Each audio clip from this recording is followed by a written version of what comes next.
Okay. Let's see. Can I play with something? It'll work.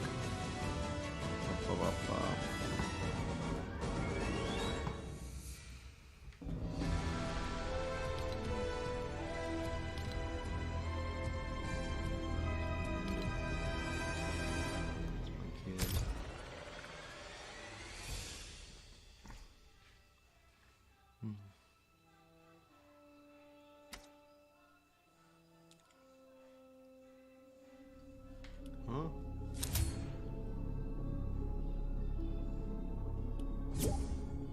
Oh, sweet.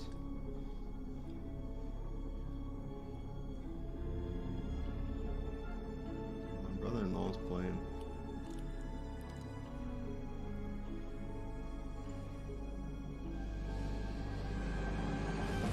Let's watch him play. I'm gonna see if this even works. Is this stream even working? Let's see.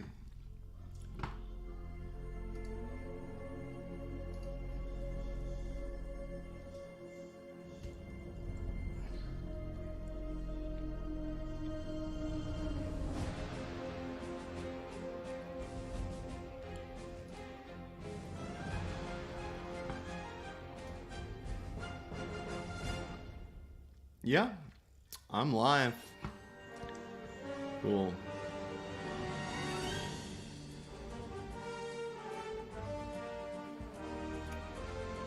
No thumbnail, who cares?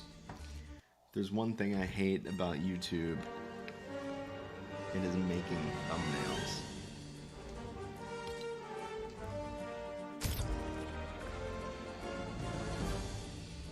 So we're just gonna go.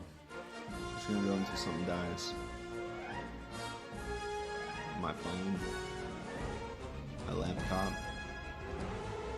Me.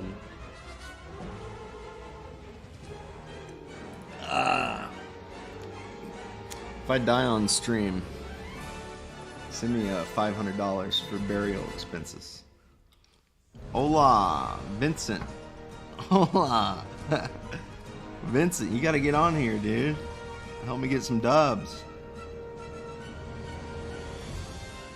Can you hear me okay? Is my audio working?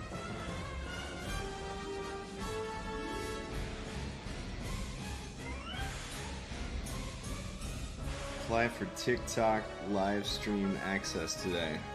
You know what? I think I will. Let's help the Chinese out. Okay.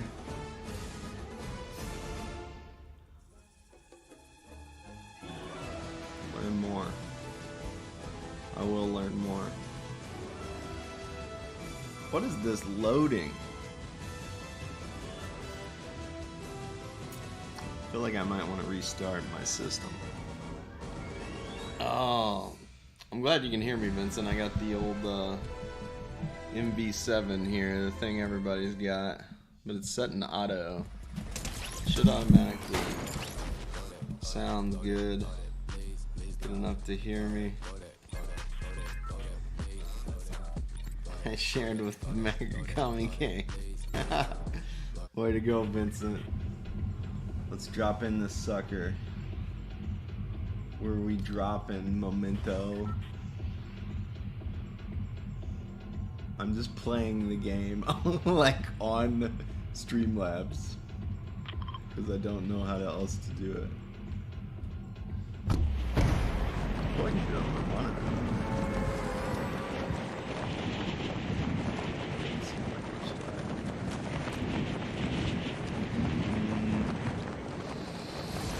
I am this summer getting back into like regular streams. I bought this cool Monet background. It's my favorite Monet painting. It doesn't quite hide me all the way without falling over and hitting me. I'll work on it some more later. Or if I did it like, no, maybe like that. Ooh, hey, that's almost. I'm gonna die in the game if I keep messing with that. That looks pretty good though. You can't see the little sunshine. That's my favorite part, but. Oh well, I've got an early Kyle Kalinske set up. Ooh, this is not instant, but it's pretty close. I can feel like a few milliseconds of lag. Maybe like 10 milliseconds. I don't know. What's a millisecond, you know? I've played on like way worse PCs, so we'll make this work. I did see there's some like Mac app you can buy for $1. It's supposed to just let it like run right through.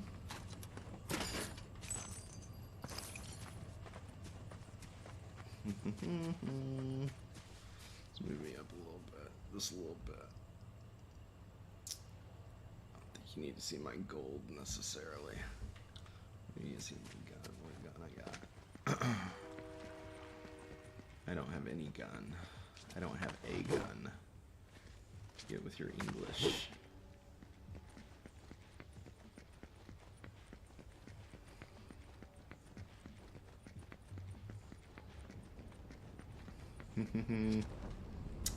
I can't hear this game at all. I'm gonna plug in my headphones here in a minute and see if I can get the audio output from Streamlabs.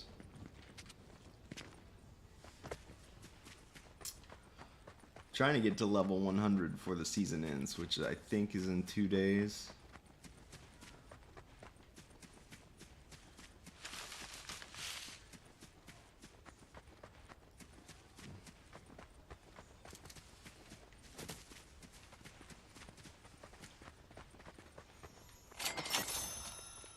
I'm gonna get that little app after this match and see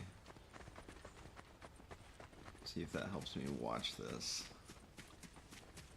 while I'm playing in full screen. That would be cool.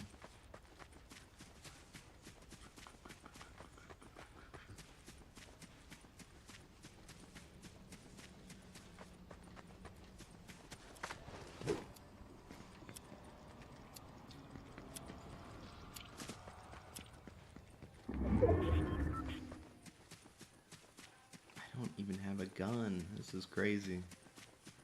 Oh, there's a chest.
Sniping us, huh?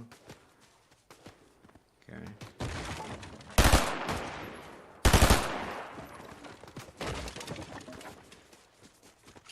There's two of them. Of course there are. There's duos. I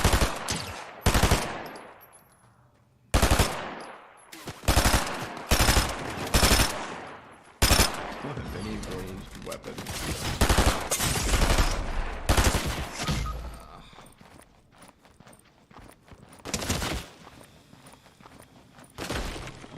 I die, this will give me some time to mess with some equipment.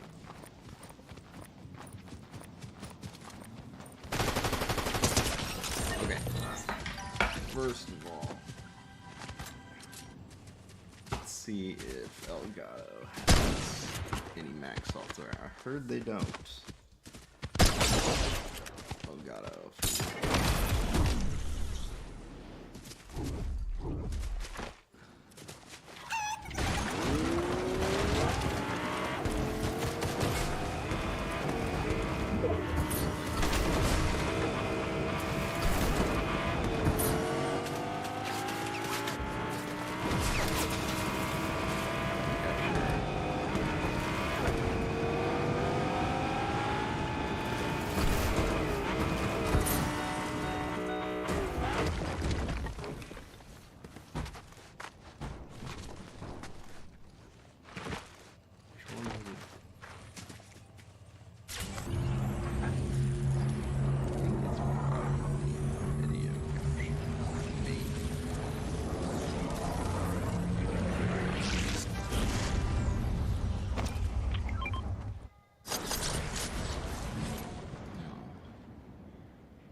Oh, I'm back. He got me back already. Okay, well, I'll work on that more in a minute.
If any of this will work, let's see.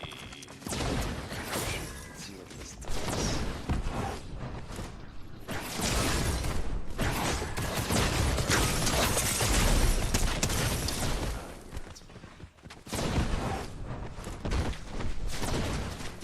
Next, I don't want.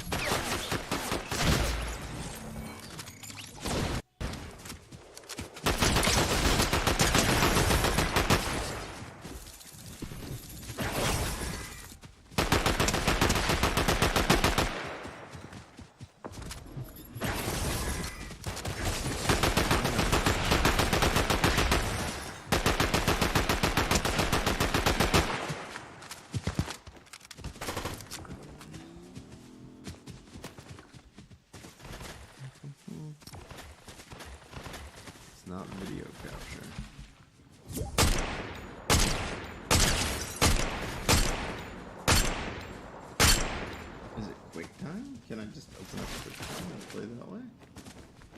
Is that possible?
Okay. Where do I click to hear my own self? Mixer. Maybe global settings.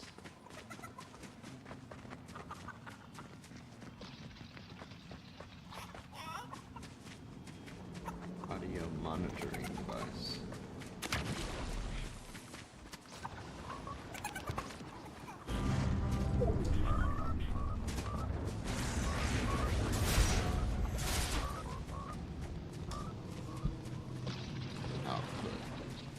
Yeah. External headphones. Play something else right here.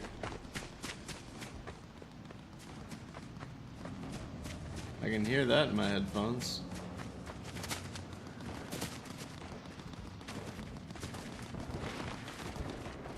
Okay.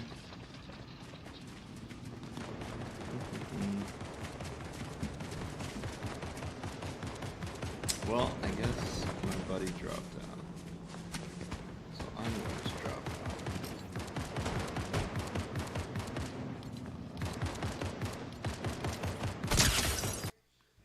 Okay, now back to trying to understand why I can't hear myself.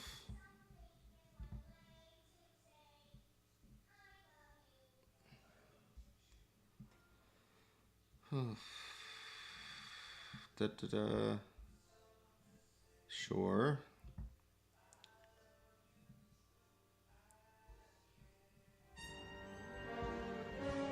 This mutes it and unmutes it.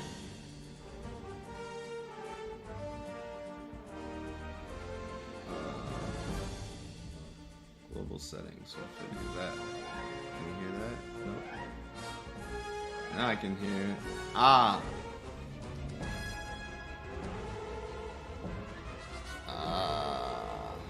Man, first thing, that music is loud. There's like a lag though, which messes me up. So, let's see if I can do it through the back of this thing.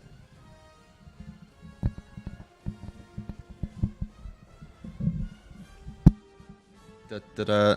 Well, now I can just hear myself. I can't hear the game I'm playing, but I think I'd rather hear myself. I hear my kid's TV show. I wish there was a way. Or you could hear both. Like through the Motive app. Is there a way? New version is ready. I'm not doing that because every time I do that,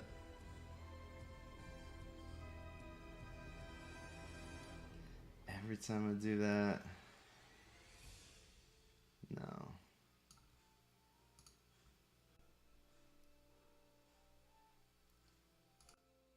Every time I do that. Hello. There we go. Now I'm back. Preferences? Nope.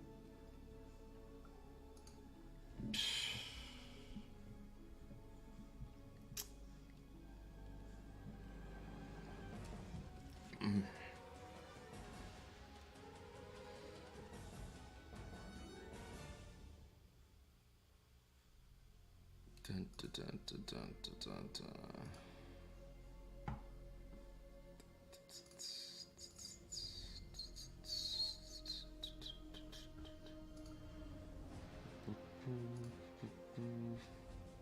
wonder if I can I hear it through that?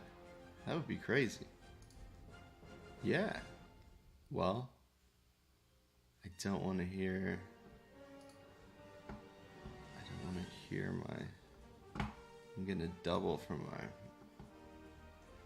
mic now. Let's see. I can turn off monitoring for that. Properties. And monitor off. What if I do that? That would work. If that works, that's perfect. If that works, yeah, we don't want that. Okay.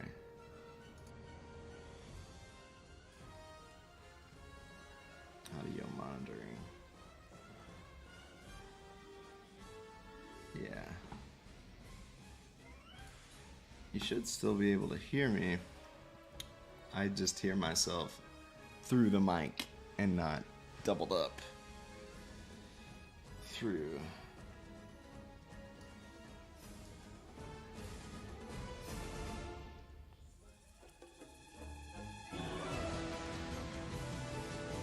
I'm gonna buy this dollar software and see how it works.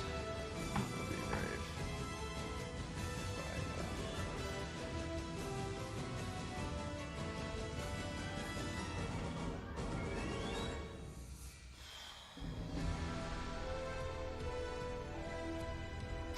Let's see.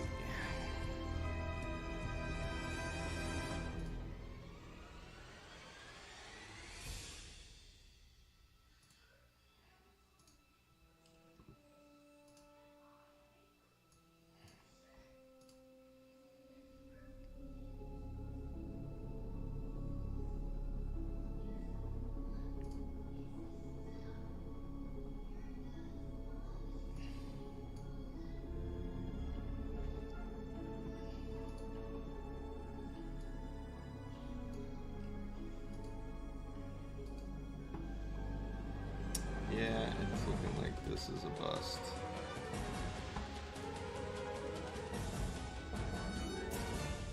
It is looking like this app is a bust.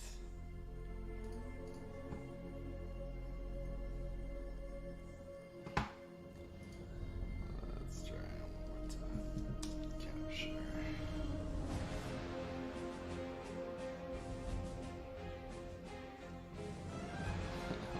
Well, that was a waste of $1.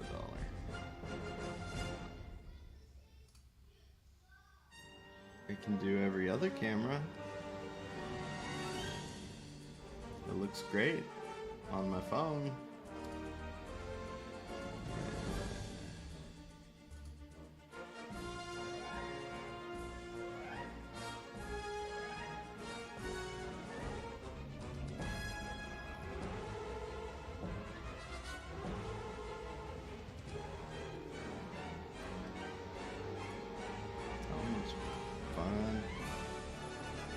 works on every camera except the one that I needed to work on.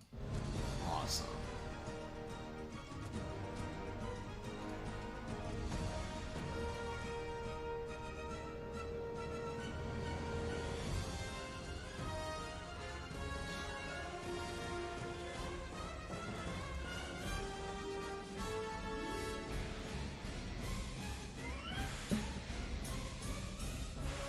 Why is this game not loading?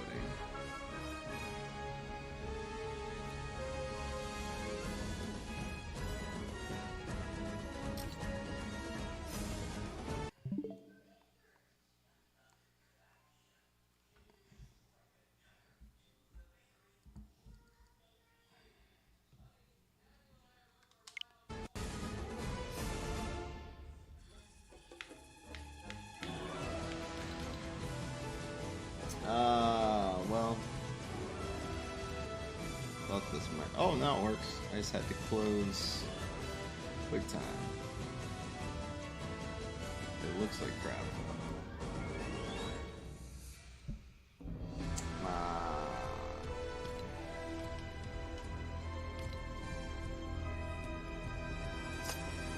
Oh well, it's good enough.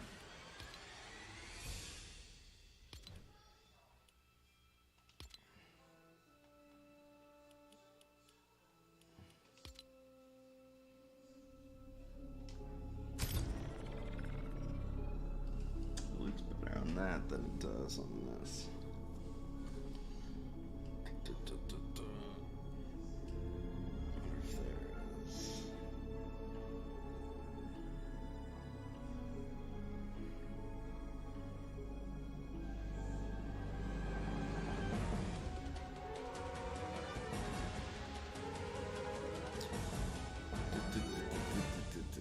If there is.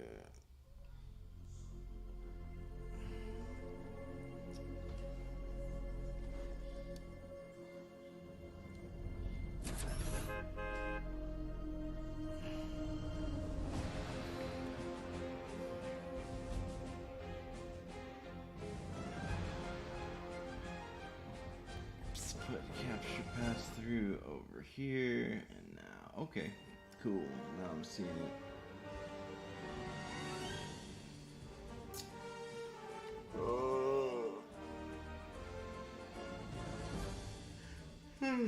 The key to being on YouTube, I've found, is being on YouTube. That's the key.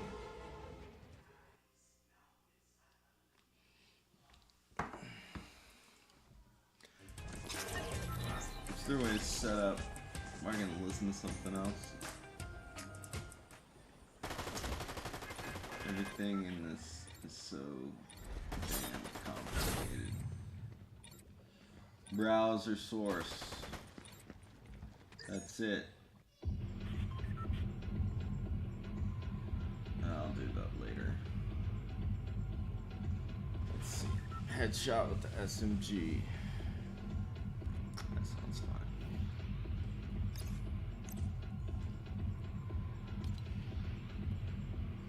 Let's go to this place.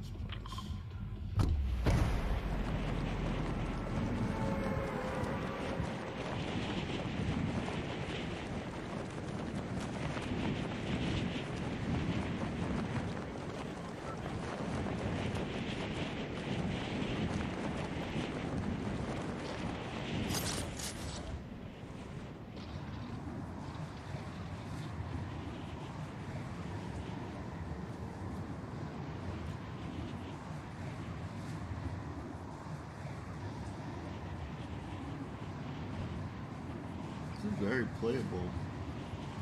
It's very playable. Playable.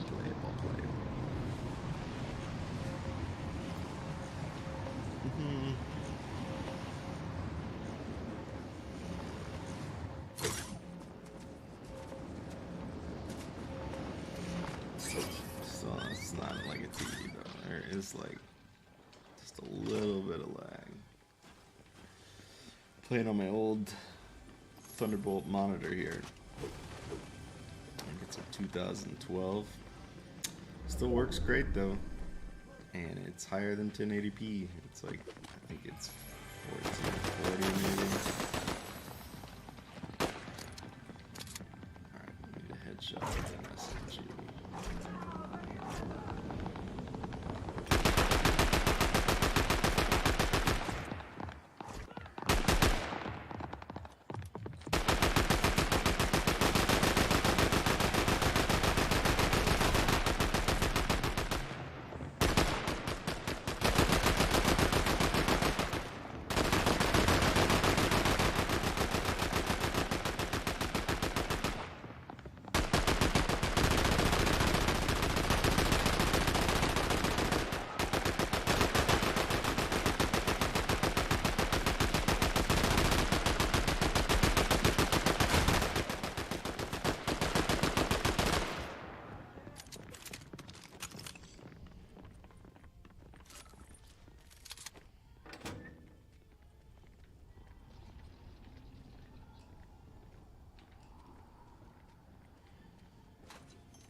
Got him. 10 headshots in a match. Yeah, that's alright. Some regular. That's what I want. Let's just go to it. I have Daniel Tiger in the background of this match. Parent of the year.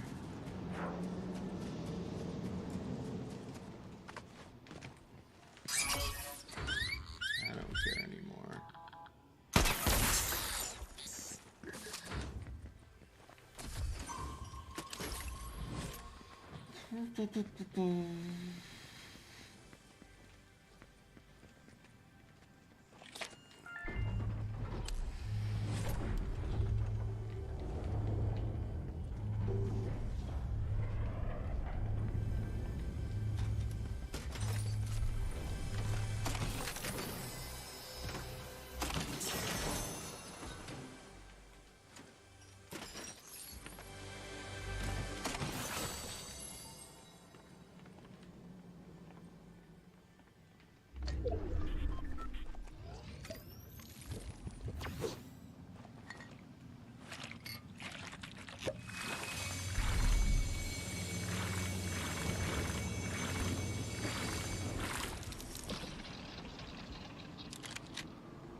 Yeah, I need something to listen to.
Travel distance on the train. There it is.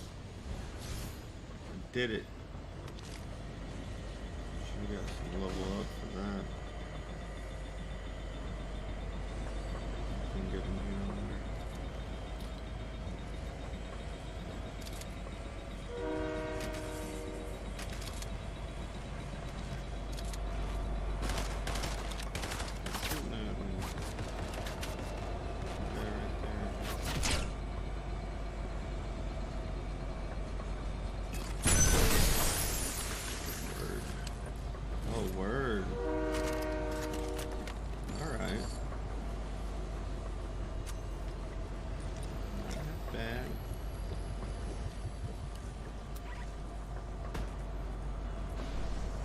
Getting the green news. Oh, that hurt me way worse.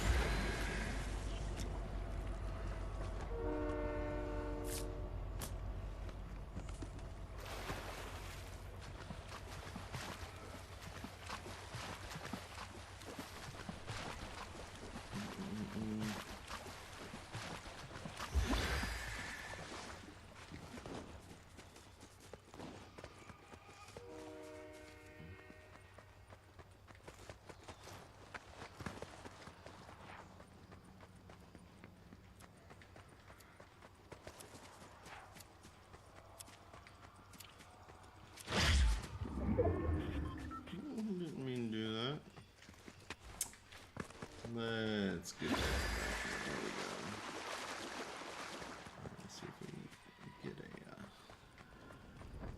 yellow circle or somebody around here.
almost got a level.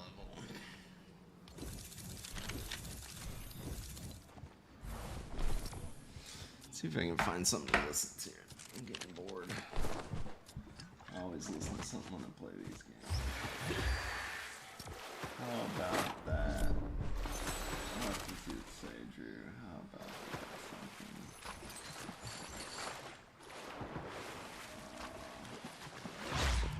How about that Apple top 100 list? I don't know what that is, man. Apple top 100 list.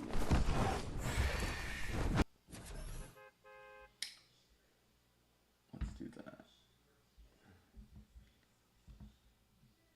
Bum, bum, bum, bum.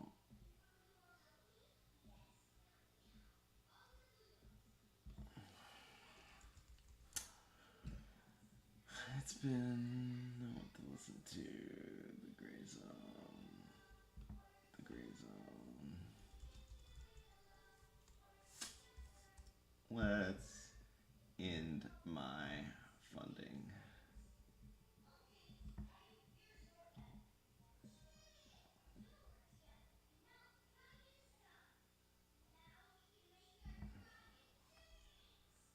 The Grayzone. Yes, this is what I want. Copy. Add a browser source. Let's do this.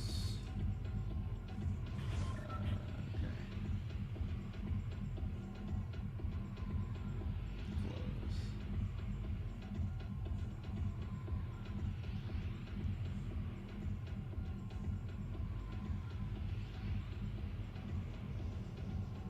The U.S. is bringing trying to bring the wrath of the empire I can hear it. down on Kareem Khan for going after not a U.S. general or a U.S. lieutenant or even a U.S. soldier, but Benjamin Netanyahu, the leader of a foreign apartheid state. And a meltdown is ensuing in Washington. Yeah, there is the November 2022 bipartisan delegation of U.S. senators from, I guess, Bob Menendez model of congressional ethics is there on a historic visit to The Hague to meet Chris with Coons. Chris Chris Coons, Coons yeah. is to his right. Yeah, he flew the quiet car to The Hague. But here's Kareem Khan on the threats he received before issuing this indictment. Of the individual is the protection of babies. I mean, these are My cable management is not good. bipartisan support. Now, of course, this situation, unfortunately, lies as a result of international politics strategic interests. And of course, I've had some elected leaders speak to me and be very blunt. This court is built for Africa and for thugs like Putin, was what one senior leader told me. We don't view it like that. This court is the legacy of Nuremberg. This court is a sad indictment of humanity. This court should be the triumph of law over power and brute force. Grab what you can, take what you want, do what you will. And we're going to... So basically, he said that a senior elected official told him this court is for African leaders and thugs like Putin, not for our bastards like Netanyahu. And that could have been anyone. I mean, that could have been someone on that American delegation, an elected senator. I assume it was someone on that level, someone like Lindsey Graham, someone like, I mean, that's the kind of language they use, the thuggish language they use in the Senate on the Foreign Relations Committee. He did it, and I was shocked because Khan has this reputation of being kind of the tool of the British and the transatlantic relationship. He has been a mentor to Amal Clooney, who is an international human rights lawyer. And Amal Clooney, being married to George Clooney, was involved in the whole Hollywood world, raising millions of dollars for Democrats. They held a fundraiser for Hillary Clinton in 2016. she was completely silent I'll come back to about you next. Gaza I just throughout remembered this Caleb whole had on, 230-day plus slaughter. And it turns out she was working as one of his researchers, Karim Khan's researchers, in gathering the evidence for this warrant. The meltdown that we're seeing here starts with Netanyahu himself. And it's kind of amazing to see someone who is a potential defendant at The Hague suddenly reach out to U.S. networks day after day after day to defend himself when he refuses to speak to the media in his own country. It's been months and months since Netanyahu has spoken to an Israeli media network. And so that really shows you the power of this indictment, which is that it damages Netanyahu's standing in the eyes of his patrons. He's creating a false symmetry between the democratically elected leaders of Israel and the terrorist chieftains. That's like saying after 9/11, well, I'm issuing arrest warrants for George Bush, but also for bin Laden. Or after in World War II, well, I'm issuing. If I close this. No, will you let me pick a different one? No. How did I pick that to begin with? Like this? Maybe like that. Okay. Let's try this. How to kill all mosquitoes in the area in just minutes. This simple but brilliant trick you can do tonight to eliminate all mosquitoes around you is taking the... Welcome, everybody. I'm here with a man who has a PhD in biology. He's also the inventor of email, and he's running for president of the United States. I know many people that are part of our CPI community. Getting an echo. You getting an echo? Oh, I'm good. I'm good. There we go. He's Okay. running for president of the United States on a very interesting platform. It's really an honor to have you here. You are known to the internet as Dr. Shiva. Do you want to introduce yourself? Sure, Caleb. This is Dr. Shiva. As many of you know, I'm running for president of the United States, but more importantly, my journey has been really through an interesting field of science and engineering called systems science, which can be applied to many things: politics, health, medicine, engineering. It's one of the most profound fields of science and engineering. And I'd really like to talk about, the journey that I went through growing up in India in what's called a system of oppression called the caste system, but also having experienced very interesting areas of medicine, ancient systems of medicine. And the journey I went through to coming to the United States, one of these precocious kids who started working as a young teenager, as 14 years old, as a research fellow at Rutgers Medical School, were not only left liberal approach, and it was a systems approach that we took, integrating many, many different aspects of revolutionary theory, but advancing it with systems science. In many ways, Marx and Lenin, the realities, they made great contributions, particularly Marx, to retrospectively understanding human systems science, where he knew it or not. There were errors that he made prospectively looking at it, but a lot of Marxists don't want to talk about Lenin because Lenin gave teeth to Marxism. And Lenin's work really brought in the concept of democratic centralism or organization principles. But the reality is both of these individuals did not have access to the knowledge of systems. So when people go off and they critique Marx and Lenin without having this understanding, they're doing it, frankly, in a very subjective way without really having a desire of a real interest if they want to move history forward. So, I think it's important to talk about that, because my journey coming from a low caste background in India, traversing through engineering and science, getting 4 degrees at MIT, doing many, many accomplishments within the military-industrial perspective I had, that innovation does not need to be anointed by the elites, that I created email long before I came. When the news of that came out more publicly, because I never really talked about it when I went into the Smithsonian in 2012, the vitriol that came out was really a multiplicity of things. One is it was a dark-skinned Indian guy talking about inventing email, but more importantly, it was done before I came to MIT. The narrative is you come to MIT or you drop out of Harvard, you get anointed to be part of the elite class, and then you're authorized to innovate. But the truth is the invention of email came way before that. Just like the invention of TV was done by Philo Farnsworth, who was also a 14-year-old boy. So I have a unique perspective on where innovation comes from, who are the great innovators, and you'll find out it's everyday people solving simple problems or complex problems. So that's the journey. So, you know, my journey went through these 3 levels of science and engineering, understanding systems, medicine, but also politics. Throughout, since as a 17-year-old kid, you'll see me on the ground as an activist, burning the South African flag on the steps of MIT, you know, organizing massive anti-war protests, you know, organizing food service workers. When I went to India, I exposed the corruption in the Indian government, even though I was appointed by the Prime Minister of India to run one of the largest innovation centers. I whistle blew, and that resulted in my having to leave India.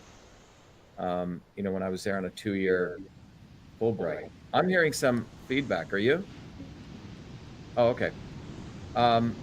But, you know, that journey ultimately made me recognize that we need to build bottoms-up movements, and these movements cannot be done just in theory. You need to have theory as well as practice. Well, I wanted to ask you, you know, Yeah. I watched some of your videos. I'm not as familiar with your content and your message as many of my viewers are. And, you know, there was a great amount of anticipation. People are very happy that the 2 of us are speaking. One thing I noticed that you said, which I totally agree, they want to kill you or they want to kill us. Now, can you tell me what is behind that? What do you mean they want to kill us? Why do they want to kill us? What is their motivation for trying to drive down the population, reduce living standards? You talked about how our children are likely to have a lower life expectancy than we have. What is behind this? Well, Caleb, when you really look at this, you know, if you know, there's a book I have there called System and Revolution, right? And in many ways, that book leaves off where Marx and Lenin ended. It applies the concept of system science. And what you realize is that the elites have a very specific goal in control systems. Their goal is maximize power, maximize profit, maximize control. The other 8 billion of us have a very different goal: maximize truth, maximize freedom, maximize health for all of us, right? So these 2 are very, very contradictory goals. So the elite's goal of maximizing profit, maximizing you know, power and control ultimately leads to an imperial model, imperialism. Thanks, Mr. Wonderful. And that ultimately leads to it's summertime, a state, so a I'll transition or a phase of modern systems, society, where you have to, the elites are looking around and they're wondering, why do we need all these humans? They see humans as a problem, right? And that problem is, in their view, going to be resolved by looking at, do I need so many workers, right? Or can I replace them with machines? And then they have to do this calculus on that to figure out, is the maintenance of a machine going to be more costly than the maintenance of a human? And they may have done some of these calculations in certain areas. But in their trajectory of maximizing power, profit, and control, those who actually produce value, right? Those people actually create things. Those people actually make things. If they can replace them and, you know, maximize more profit, more control, they're going to do that at a much lower cost.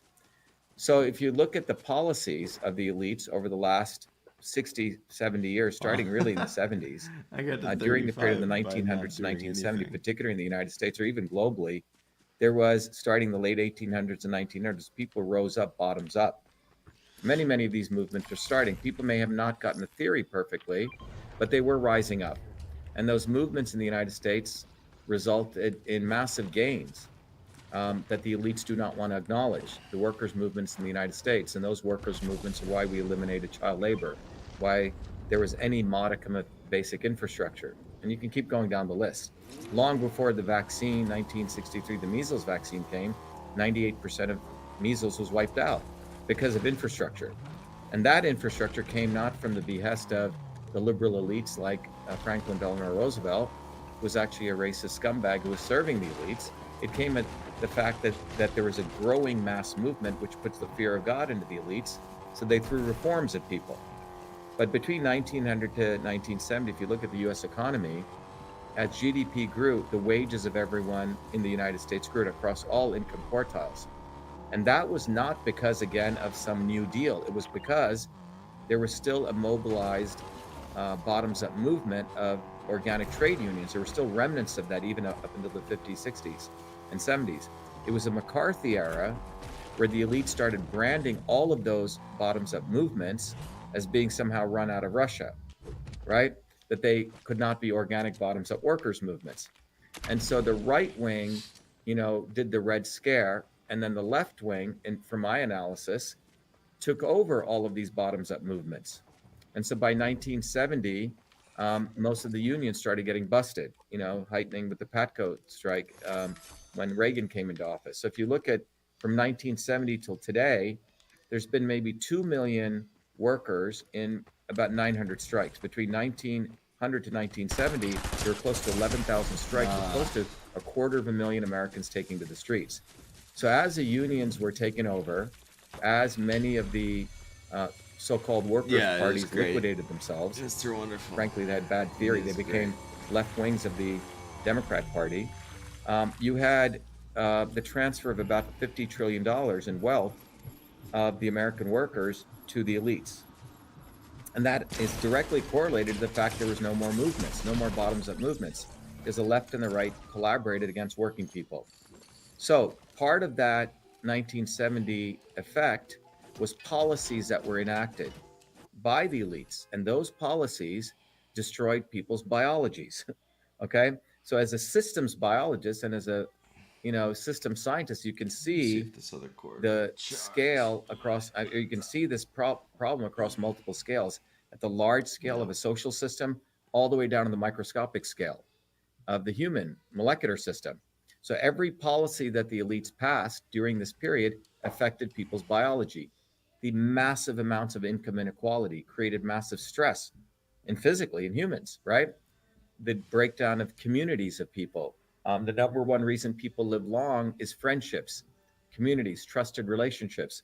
All of these things got broken down by design. You started abusing the environment in many, many ways because you wanted to maximize profit. Monsanto, GMOs, you go down the list of things, right? But it's not any one thing. Mandating one-size-fits-all medicine. I am going to plug this So it's not so I can looking at the immune system as a complex system where it's about the right medicine for the right person at the right time, right? So if you look, again, it was between it started. Okay. Yeah, I can do that one. All right, be right back.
Okie dokie. I think we're good. Are we charging? we are. All right, let's start this puppy back up. Interact, play.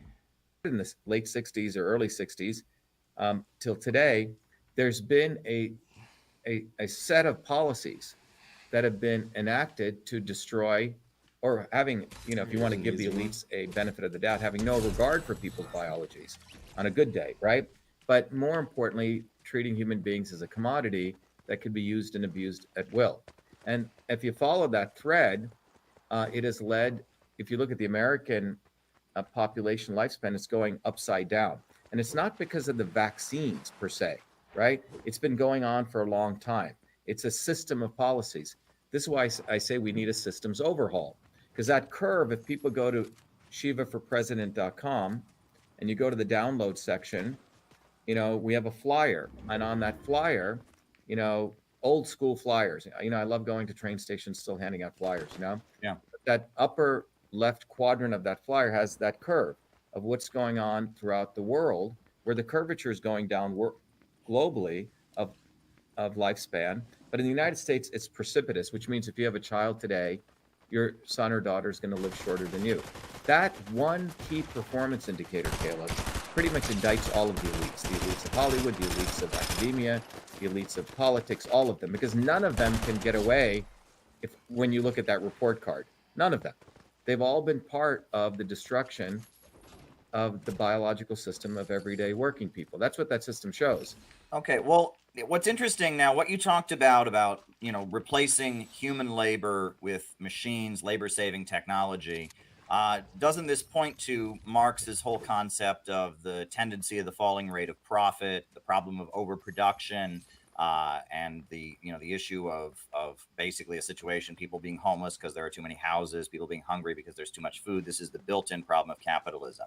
And does this point to our elite having the Malthusian solution that Marx critiqued in Theories of Surplus Value? The idea, well, we'll just reduce the population and degrow in order to stabilize the economy, which is the economic basis of fascism in a lot of ways. I mean, would you agree with that assessment? Yeah, I mean, look, a lot of people who have not read Marx or sort of cursory read Marx, it is overproduction, right? That leads to this, because capitalism starts overproducing stuff, right? Because it doesn't, and so that's where we've come to. But if you, the second point that you made, this leads to fascism, and that's what you're seeing. I mean, people are praising this guy down in El Salvador, but he's a fascist, right? He's a quote unquote a liberal fascist, right?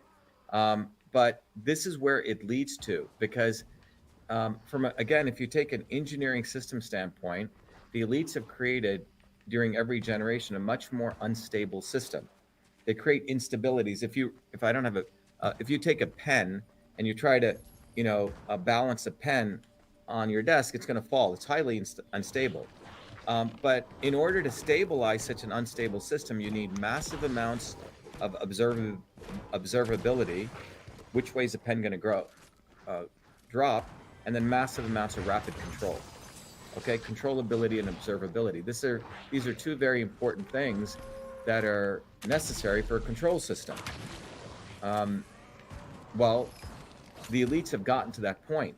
They've created such instabilities, local instabilities, global instabilities, that this is why they need massive amounts of censorship and massive amounts of surveillance, because they have to be able to gather as much data as possible, as quickly as possible, so they can take input actions to control these very, very unstable systems. So that's where we're at, Caleb, where the economic conditions, I think in some ways Marx underestimated the following, and you can't blame him, because he didn't understand, he couldn't see where machines were going to come, the nature of machines, the use of energy. He thought we were going to get away from our machines, right? But the reality is we've gotten closer to our machines. It's quite a fascinating event. And those in power want us to become machines, or they will create machines, right? So this phenomenon Marx could not have predicted. But more, pronounced is the fact that the level of instability that the elites are dealing with is quite also profound. You see, when they had markets to expand, you can keep expanding. And one could argue there's still some significant markets to expand, right? Africa, parts of India. But the conundrum is, that the rapacious need for profit, the rapacious need for control, is minimizing their even productive forces to achieve some of these gains. So given all the instability, that's where we're headed. We're headed into massive fascism. And you can see this. I'll give you an example. On Victory Day, Get something to drink. there was an interesting speech Putin gave, a very accurate analysis of the fact that the Russian people, the Russian working people, the Soviet people of the Soviet Union were the ones who actually stopped Hitler. I mean, it wasn't D-Day that's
All right.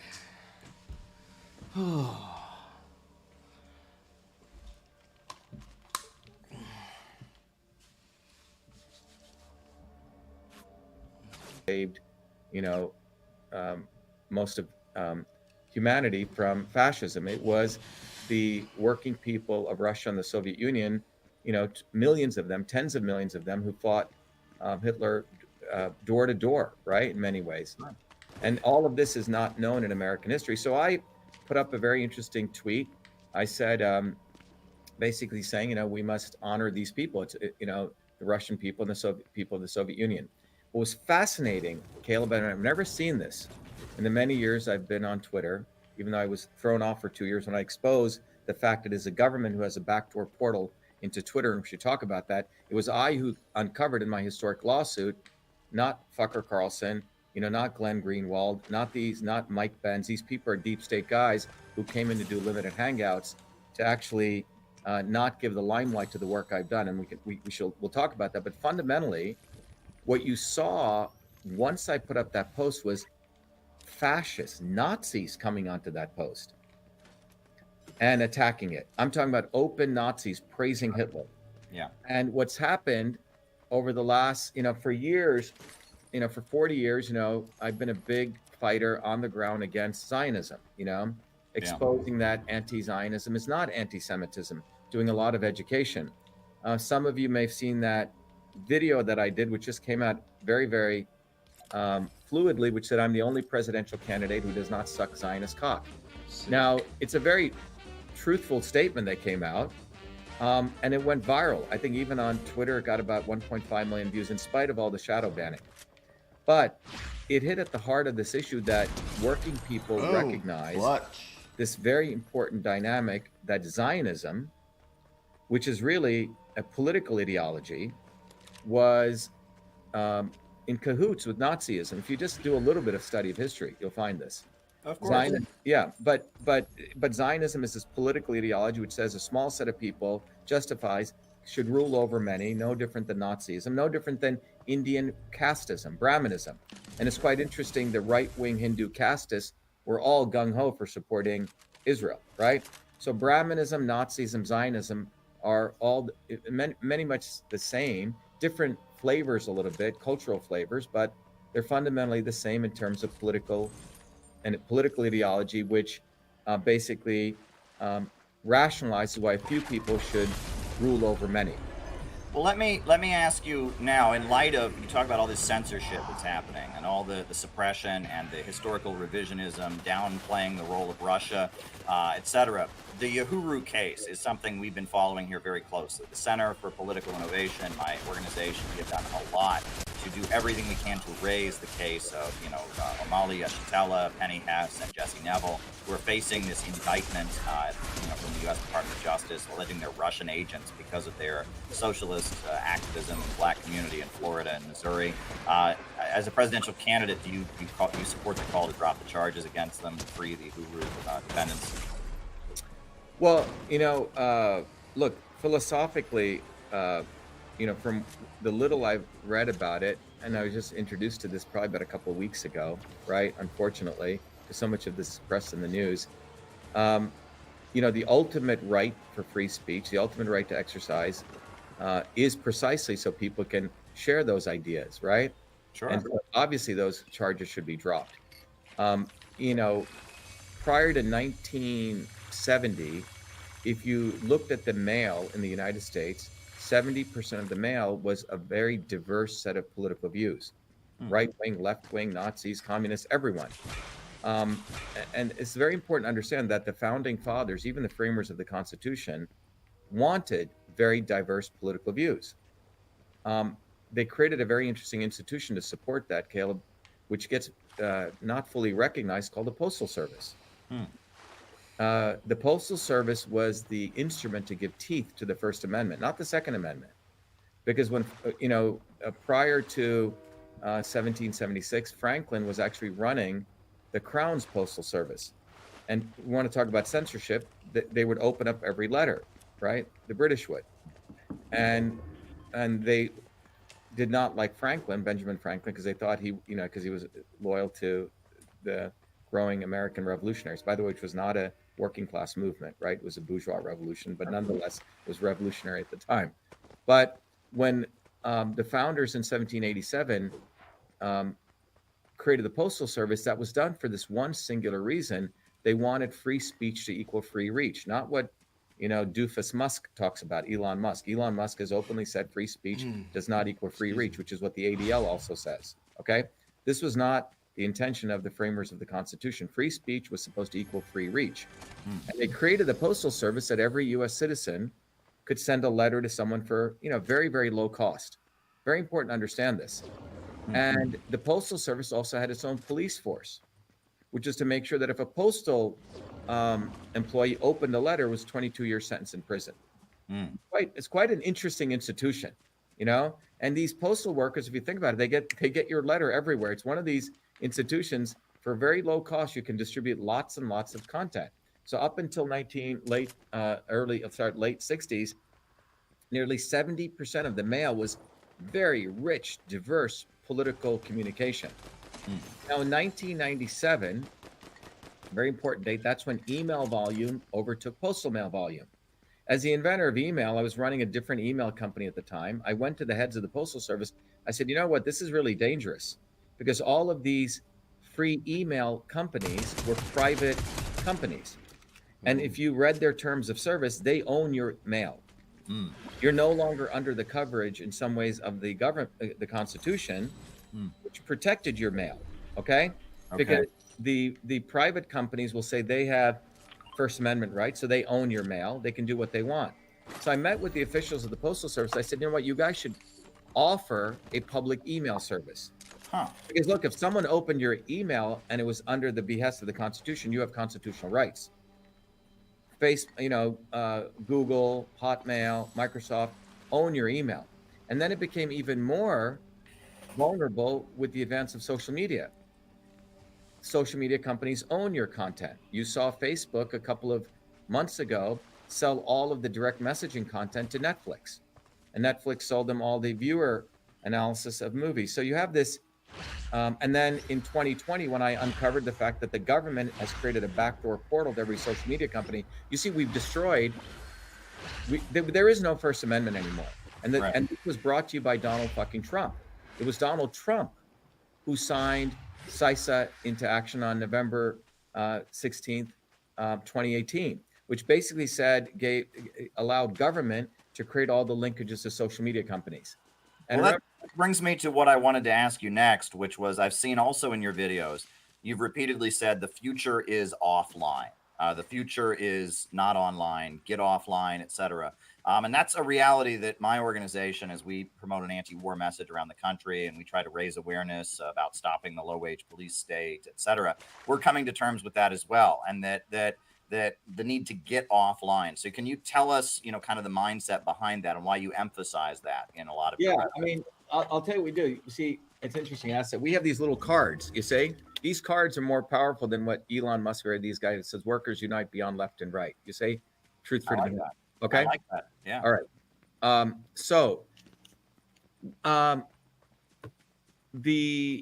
What's going on as someone who understands technology, in 2020, and I saw this, I was at the center of this here in 2020. I just run for Senate as a Republican in Massachusetts on a primary where the primary was September 1st, Caleb, 2020.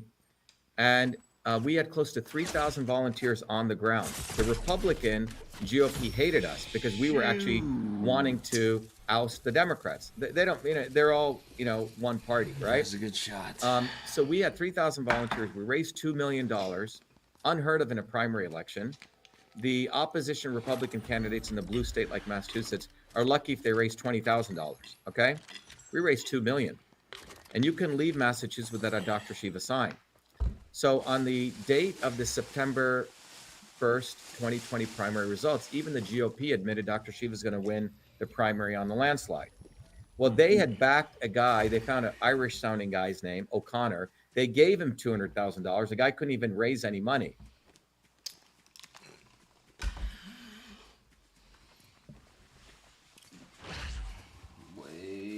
Wait.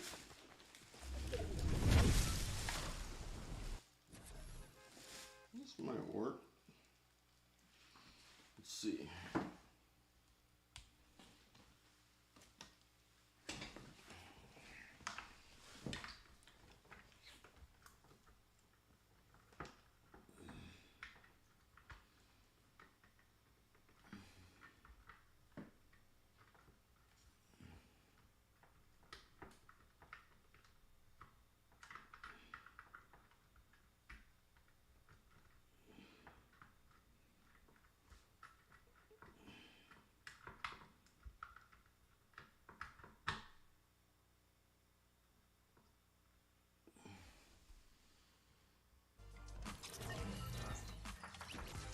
Nope.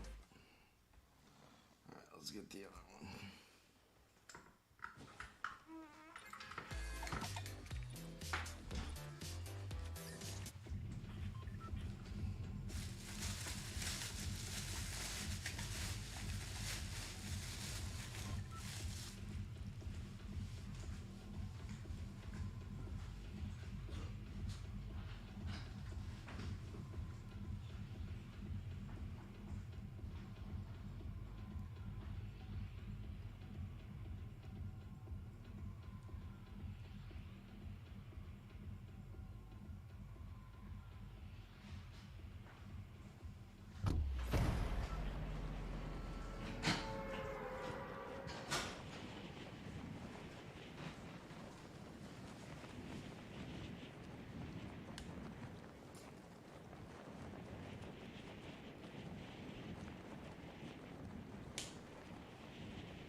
Now we're cooking.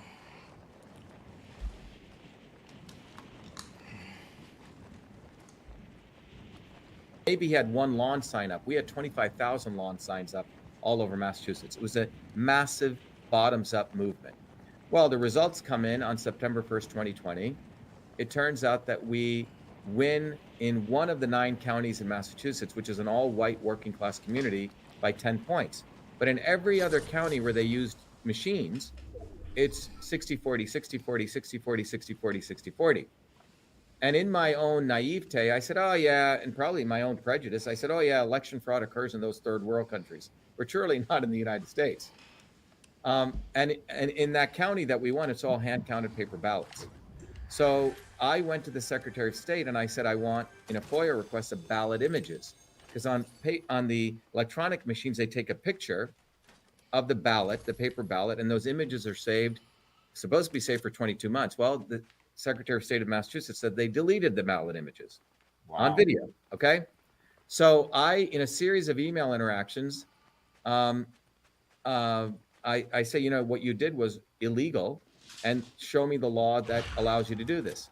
Anyway, those 4 email interactions where they're admitting that they deleted the ballot images, Caleb, I put up on my Twitter account, because we've moved our campaign now in the general election to a write-in campaign, which is also unheard of. People don't do that, right? We did, because we had thousands of volunteers on the ground. So we move it to a write-in campaign. I'm still running as a bona fide candidate for now Senate. And right when I share these emails where they're admitting they deleted ballot images, this is in 2020, long before the Trump stuff, I'm thrown off Twitter. That leads into a lawsuit, which I had to file. No lawyer in Massachusetts, for that matter, most lawyers do not want to take on the government. I had to do it myself in federal court. And the judge accepted the preliminary injunction hearing. And in that hearing, this is again now in October of 2020, in cross-examination, the social media director of the government of Massachusetts is admitting that they were very upset with my post and that they have a special VIP desktop portal into Twitter, a VIP portal. So the government has VIP access. This is what I call the government's backdoor censorship portal. Wow. And through that portal, they silenced me. And the judge asked, how did you feel when you silenced Dr. Shiva? They said, oh, we felt relieved. Well, the judge said, you know, don't you know something called the First Amendment? Why didn't you simply tweet back at him? Anyway, he gave me all the terms of the TRO. We informed, you know, I have Tucker Carlson's personal email address. We informed him, Glenn Greenwald, ACLU. They did nothing. They sat on it on purpose. Why? Because I'm an independent candidate exposing one of the most malevolent things in American history, that the government, this is long before Mike Benz, who's a, you know, deep state operative, you know, you can talk to people. So they remember, the government likes to do limited hangouts. They don't like to talk about when an independent person breaks the truth, right? They want to control. Well, that's another thing that I've noticed that you talk about in some of your videos that I really agree with, is that there's a lot of controlled opposition nowadays. Big time. Booby fucking Kennedy, Donald fucking Trump, right? You go down the list, okay? Tulsi Gabbard, Tucker Carlson, Alex Jones, and all of these people I know, Joe Rogan. The establishment recognizes that a bottoms-up movement is coming by people like me who understand political theory, who studied Marx and Lenin, who understand the history of political movements. And this is dangerous to them. They do not want someone like me, who should have been co-opted by the establishment a long time ago, but who never lost, you know, my loyalty to people that I come from, be it working class people in New Jersey or my poor lower caste, you know, people in India. I never lost for whatever reason. I've had many chances to be co-opted.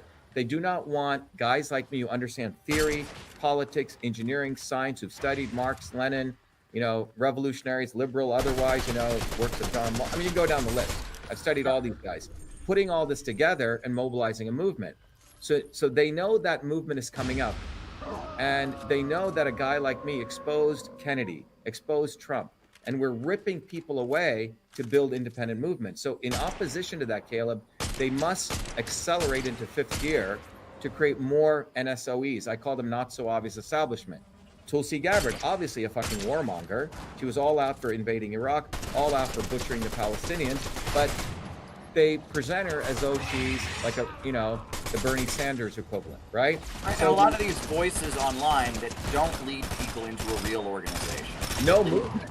There's no movement, and that is the biggest problem. You're building an in real life movement. And Yeah, that's why yeah. I you mean, blackball. we Same get for out me. there and we hand out cards. I go 6 a.m. at the train station and I hand these out. Right? Yeah. We have a very powerful program at truthfreedomhealth.com. We leave off where Marx and Lenin ended, and we are. I've done a lot of the theoretical work. I'm one of those guys who went and studied the Comintern notes of the first, second, all the way up to the 7th Congress. Figured out where some of the mistakes were made. Okay, and again, these weren't quote unquote mistakes. These were fundamental problems because they didn't have system science theory then. And in fact, most of political revolutionary movements have been run by lawyers, philosophers, quote unquote political scientists, not people who understand engineering physics. And a lot of that theory didn't come into being until, frankly, the 1950s. So we have that advantage now to advance political theory. And so my conclusion has always been bottoms up movements, independent bottoms up movements that have theory as well as practice, what I call a warrior scholar. So that's what we've been doing.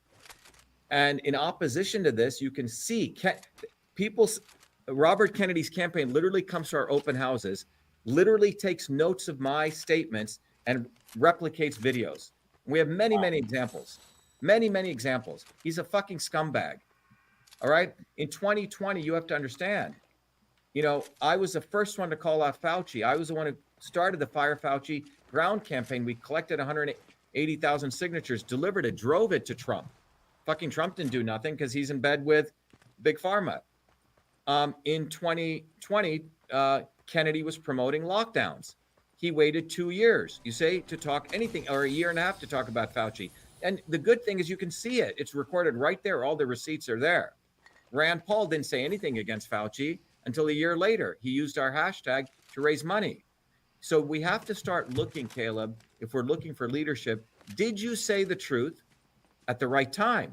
And did you say the truth at the right time to lead to learned helplessness, which is what Noam Chomsky and those guys do? The academics do that, right? Or are you telling the truth to mobilize people into action? Right. That's what I've consistently done my entire life from the time of 17 years old. And that telling truth is become in vogue right now. A fucking idiot like Vivek the Snake wearing a truth hat. Are you fucking serious? This guy's a Brahmin, brown-nosing, bullshitting, big pharma motherfucker, okay? And he knows what he's doing. They went and found a brown guy to start repeating my statements because this brown guy, who's actually a revolutionary, words were going broad and deep. So they created these characters, and that's what the establishment is doing. They are stealing content which moves people, and they're able to do this now, Caleb, because they have companies like Palantir, Peter Thiel's company. They're watching this video right now, and they're saying, wow, these people are liking it, right? They're seeing that Zionist cocksucker video. Wow, people really are getting Zionism. So in response to that, they had to pass a bill in Congress to equate anti-Zionism with anti-Semitism. You see, so the establishment is working in real time now. They gather data of what messages are hitting, the observability, and then controllability. They call up their friends in Congress, in Hollywood. Very, very important to understand. Hollywood's heavily involved in creating characters. Booby fucking Kennedy is a character. He is not for the working people of this country. So the elites are now in a very desperate situation. They're trying to figure out which puppet they will use to manipulate people back into the swarm, as I call it. Okay? Will it be Trump? Will it be Booby Kennedy? Will they have to find somebody else? So, and they have to conflate Zionism back to Judaism. They have to conflate anti-Semitism with anti-Zionism. And so what I've seen now, to your earlier observation about the rise in fascism, they're going to bring back Zionists and fascists together at a much faster rate. There's a reason that they put this fool Fuentes back on. Fuentes is, clearly, he conflates anti-Zionism with anti-Semitism. Okay, he's a very necessary idiot that they need. And so you will see young people who think, they want to have some necrophilia relationship with Hitler. They are part of this conflation, and some of them are just dumb, but others are much more sinister. So we're going to see this explosive growth, unfortunately, of Zionism and Zionism and Nazism working close together. Zionism needs anti-Semitism, and Nazism needs anti-Semitism. You see, they both work collaboratively. But Yeah. fundamental. Well, I mean, and that seems to be the defining aspect of the period we're living in, is people are unhappy, living standards are going down, people don't like the police state they're setting up, people don't like the wars, and so they're getting angry, and so they are trying to manage dissidents in as many ways as possible.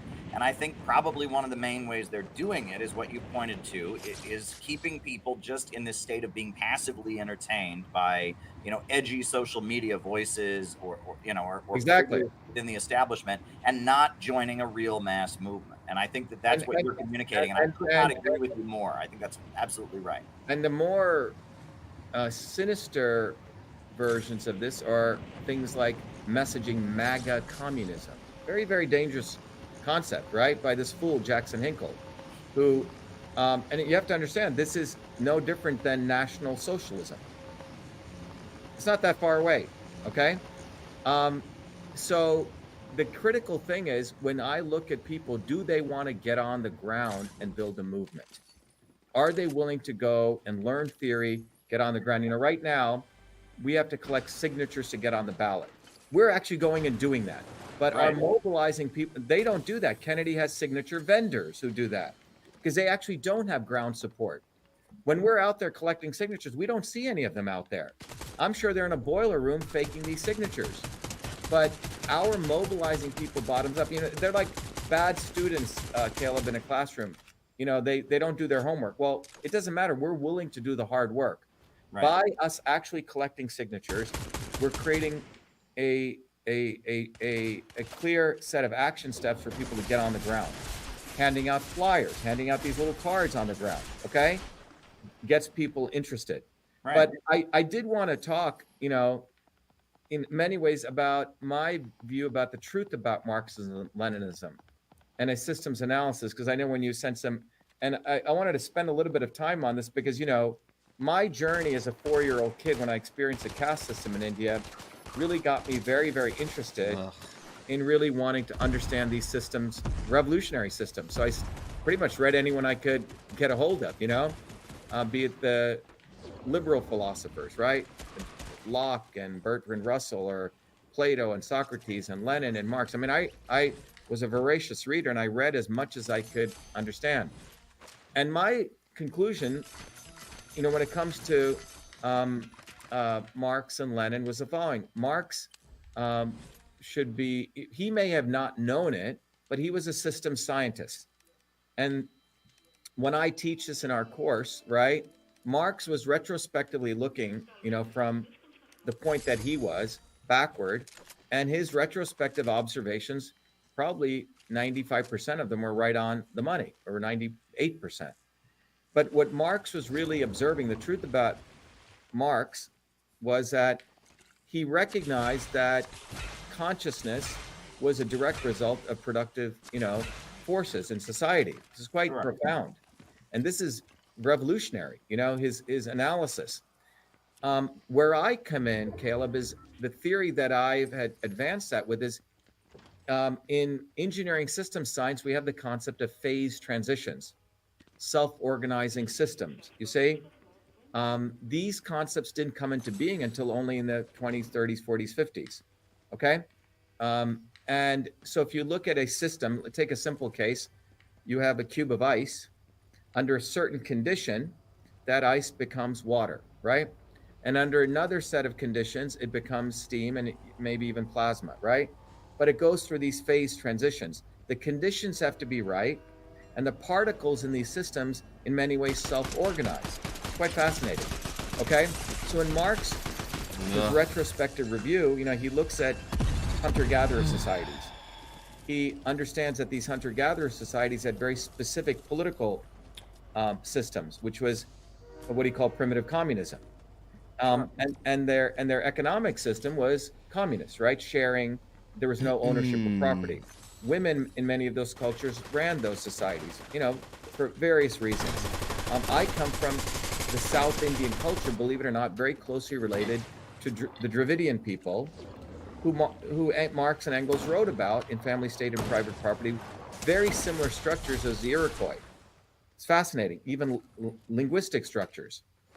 But at some point, and this is where Marx says that an innovation took place, some innovation, the plow, the domestication, and that transformed society, this phase of hunter-gatherer societies, to a very different phase. It was like a phase transition took place, what we call feudalism. The governance system was monarchy, right? And the political system was feudalism, right? And then at some point in history, a new innovation comes, which was the ability, the steam engine, organizing labor, right? Manufacturing systems. And then you transition from this one phase to another phase, which we call capitalism. And whoever you are, one must also recognize most of modern business schools use all of Marxian knowledge. If you go to business school, they may not give Marx credit, but the concept of surplus value, many of these concepts come from Marx. The bourgeois professors will not give Marx credit, but substantially most of economic theory comes from Marx, still taught in business schools today. What Lenin, the greatness of Lenin's work was Lenin understood this concept of, he was an engineer who understood, in many ways, who understood this concept of that these systems, and I think he articulated it best, are not stationary systems. They too undergo various stages of change, adolescence, adulthood, and he characterized at that point the capitalist system as imperialist. And I think the underestimation Lenin had was probably underestimating the extent to which capitalism still had new markets to expand and grow. But nonetheless, the Bolshevik Revolution during that early period made some significant gains in coming up with some very important principles of democratic centralism, which, by the way, are used now in every boardroom in the United States, right? All major organizations are organized around Leninist principles. But Lenin, I think, understood that revolution could not take place in any one country. Obviously, after the Bolshevik Revolution, as John Reed said, 10 days that shook the world, right? You had 15, 16 countries trying to invade Russia or the Soviet Union, because it was a bomb that went off because every working person throughout the world said, wow, the working people of Russia just took over, right? Why can't I have that in my country? And so that is an arc that we've been dealing with. And the work that I focused on is when you look at systems engineering, system science, it advances this work and gives us a powerful way to apply system science, Caleb, to every aspect of life, medicine, science. You can use these same set of organizing principles and also to organize. Well, I want to talk about, circle back to something you did say before, because, when it comes to the whole MAGA communism thing, I feel like I don't completely dismiss the brand in the same way, because I feel that there's a lot of people that should be getting interested in socialism, but because of the way the left has become, it has become such a hostile cancel culture atmosphere. You would never be welcome on the left because you're critical of the vaccines, God forbid, and that a lot of the people that are dissidents are getting into the MAGA sphere, and that those are the people that ultimately need to be engaged with about Marxist and communist ideas. I've never fully embraced the brand of MAGA communism. I think it's very poor marketing. I mean, anyone who's MAGA is going to hate communism. Anyone who's a communist is going to hate MAGA. But I think it points to, and that's kind of what I got at when I wrote this book, Where is America Going? Marxism, MAGA, and the Coming Revolution. What I pointed to was that it was kind of acknowledging that the so-called left has the wrong target audience, that increasingly dissidents are finding themselves in the Trump camp or being targets of the left, and that kind of calls for a reorientation of leftist thinkers or those who advocate, socialist and Marxist ideas. What do you think of that?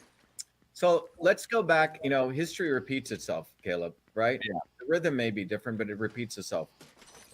The reality is the people promoting this concept are adolescent, left-wing infantilism. Let me explain why. Having been a student of this for nearly now 43 years, okay? Mm-hmm. I've studied this very, very carefully. Let's go back to the early 1900s in Germany. If you go look at that, we're repeating many of the mistakes. So, there were close to 1.5 million to 2 million working people organized in bottoms-up trade unions in Germany. The elites knew that there was going to be a major revolution in the world, and they knew it was going to occur in Germany. All the material conditions were right. Unlike Russia, which only had 3% industrial class, Germany had close to, probably 5 to 10 times that. So the elites put all their forces behind Hitler. And Hitler's job was to destroy those bottoms-up workers' movements. That's what he was put in place for. Sure, absolutely. He started co-opting their messaging, National Socialism, MAGA communism. I'm sorry, okay? National. Well, it was a national. Well, let me finish, okay? Yeah. And what Hitler proceeded to do, and he co-opted many of those people, of those working class leaders, many of them who weren't that strong in theory. They actually started supporting Hitler. And there were a significant number of people in Germany who wanted to fight Hitler, ground level people. The quote unquote leadership who think they knew better sold those people out. They said, oh, wow, Hitler's saying some really good stuff. Wow, National Socialism. Wow, it sounds pretty cool. He's for working people. He's for the German worker who was fucked over by World War I. Wow, yeah, maybe we should be part of this, right?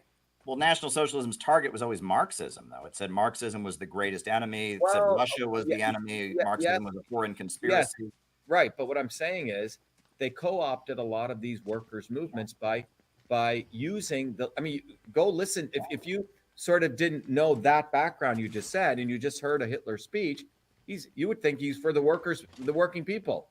Go look, the working people are exploited. He's almost talking like a quote unquote, a communist fighter for workers. Right. Well, I think what made the communists unique in the 1930s was that they wanted to actually change property relations. The Social Democrats wanted to gradually, one step at a time, change things, and it wasn't leading there. And the fascists had this vision of we're going to build this mass nationalist state that'll just, control the economy or whatever. But the communists were the only ones saying we want to actually abolish the capitalist system and the land economy. The problem was the Social Democratic forces capitulated to Hitler. Yes. Okay. Many of those forces were still in power of many of those trade unions. They took over them and they capitulated. So when people don't want to do the work of building the bottoms up movements, they're lazy. Yes. And that's what MAGA communism is. It's fucking lazy. They don't want to build a bottoms up movement. They think there's some trick, some cleverness. You see, as someone who still works for a living, I work as a full-time engineer. There's no cleverness here. You think you're going to be a social media influencer, do the right hook. There's no trick here. Well, you're absolutely right about that. You can't trick the forces. Yeah, you can't trick the forces. Right. And that these are the same forces that anytime anyone does anything in real life, they say, oh, it's cringe, oh, it's, and they immediately lampoon it and attack it, et cetera. And look, our organization, CPI, that continues to have in real life events and conferences, we've been attacked. And immediately after an attack we got, I was directly told, by a certain prominent person, you need to stop organizing. That's what I was told. That's why you were attacked. You need to stop organizing. And it was made clear they don't care. I can get on the internet and, make funny faces and talk in funny voices. But when you're building a real organization, that is what they want to stop. And that's what they're very threatened by, the elites. Yeah, the elites and the so-called fake people who talk about wanting to help the poor people in Palestine, put pictures of babies being butchered, want to get subscriptions, want to do views and clicks. These people are in many ways, I have a serious problem with them because they do not want to build bottoms up movements. They're against people like me who actually get their fingers dirty and go build these movements because that is going to put them out of business. It's no longer just being an influencer. Exactly. The fool Jackson Hinkle is part of that. I was on a Twitter space and got very upset with me talking about this kind of stuff. Oh, he goes, it's boring. He's a fucking fool. Okay. He's being projected as, if you're on Fucker Carlson's show, okay, and overnight projected, there's a serious issue. But I'm saying this is the danger of people who do not ever get their hands dirty. They're moving from one day being a surfer, another day wanting to be a social, fighting for the environment. And, oh, wow, let me talk communism, Marxism, Leninism. This is my new shtick. Really fucked up people because it's almost spitting on the working people of the world. And then saying, oh, I like Putin and like Xi. that is not what, bottoms up movements are. You're always talking about the working people and building up these bottoms up movements. Well, when I go around the world to communist gatherings, I see organizations that have millions of members, that have roots in communities, that have labor unions, that have seats in the parliament, that control whole regions. And that is what we urgently need in the United States. We need a real mass working class movement. But there is a big effort to divert this into some kind of online, entertainment show. To take people away from that, and that almost all of this, whether it's left or right or whatever, leads to a pessimistic place. It says there really is no hope. It leads to people in a very individualist place and tries to keep them out of joining any mass movement. And I think that is something we can absolutely agree on. Well, the bottom line, Caleb, is that going out, collecting signatures, handing out flyers, talking to people, this is work, and this takes effort. Yep. And the people who have interest in doing that work are actually working people who want to liberate themselves. Influencers and being online, quote unquote, grifters have no interest in that. Mm-hmm. So this is where the big, problem is, because what that leads to is learned helplessness over time. And that is what the goal of the elites is, to think, well, we put all these pictures up, we did all these videos, nothing has changed. Well, because that entire platform is owned by the elites. When you have to go out and you have to communicate with people in your neighborhoods one-on-one, and you have to build these bottoms-up movements, that's where the real work begins. So, our movement for Truth for Health, it's very easy. We have about 500 million people came to know about our movement in 2020.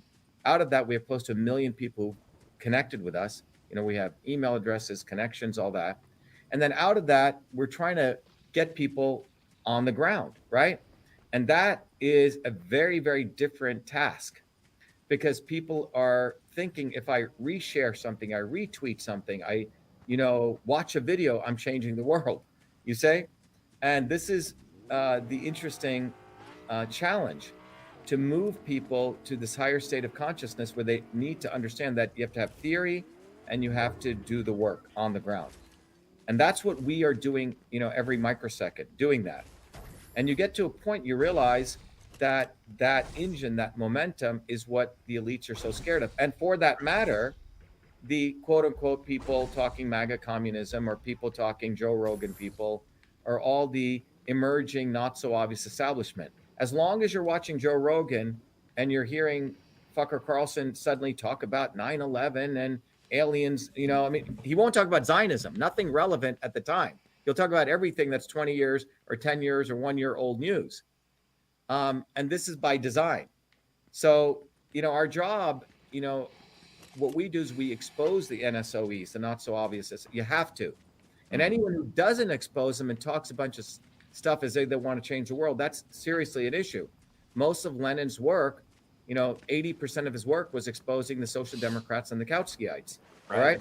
No, I wrote a book, BreadTube Serves Imperialism, going after some of these big voices on social media speaking of socialism. And I just wrote this book, and I was immediately attacked. All these people start in with, "Oh my God, that's cringe. Who would write a book? What socialists write books about other socialists?" I'm like, have you read Lenin at all? Every book he writes, he's critiquing Kautsky, critiquing social democracy and Bernstein, but they have no idea what the Marxist tradition is. They've just watched some streams. And that, it's not even a Marxist or a Leninist tradition. When I get back to a systems tradition, this is a scientific tradition. Yes. I publish still papers in science and biology every day. What is a scientific method? You say, okay, this is what others have said. Mm-hmm. This is a critique. These are the things they did well. These are the critiques. And if we want to move this field forward, this is where we have to go. Okay? Mm-hmm. So this is where we're at. For the last 50, 70 years, social democracy and fascism has run the United States. Okay. It has ensured that working people do not build bottoms-up movements. It created the Bernie Sanders, the Al Sharptons, the Jesse Jacksons, the freaking Donald Trumps, the Booby Kennedys, the Tulsi Gabbards. So people sit on their butts. And you have to but you have to expose these people. So a lot of people say, "Oh, I'm in the medical freedom movement," but they will not hit Kennedy. Or a lot of people say, "Oh yeah, I care for America," but they will not expose Trump. So, and they're sort of dawdling into the same social democracy bullshit that occurred when Hitler rose. So if, even making comparisons like, oh, Trump is 1,000 times better than Biden. These are very, very wrong comments to be made by conscious people. For example, I see people do this. Why is this wrong? Because you're giving hope to the working people as though Trump is 1,000 times better than Biden. When you look at the scale of that, it's 0.00001 versus 0.0001. Okay, on the scale, it's still close to zero. All right. Well, okay, so as we're wrapping up here, because my time is limited, yeah. I do want to just say, based on everything you've said about the importance of building mass movements and engaging people, can we book you for a CPI event at some point in the coming year? Could we bring you? Yeah. All right, Definitely. we'll do Let's it. do it. We'll bring Dr. Shiva to speak at one of our conferences and engage with the different voices we bring. I'll do it. Yeah. Our goal, Caleb, is we recognize that independent, bottoms-up movements, true independent journalists, okay?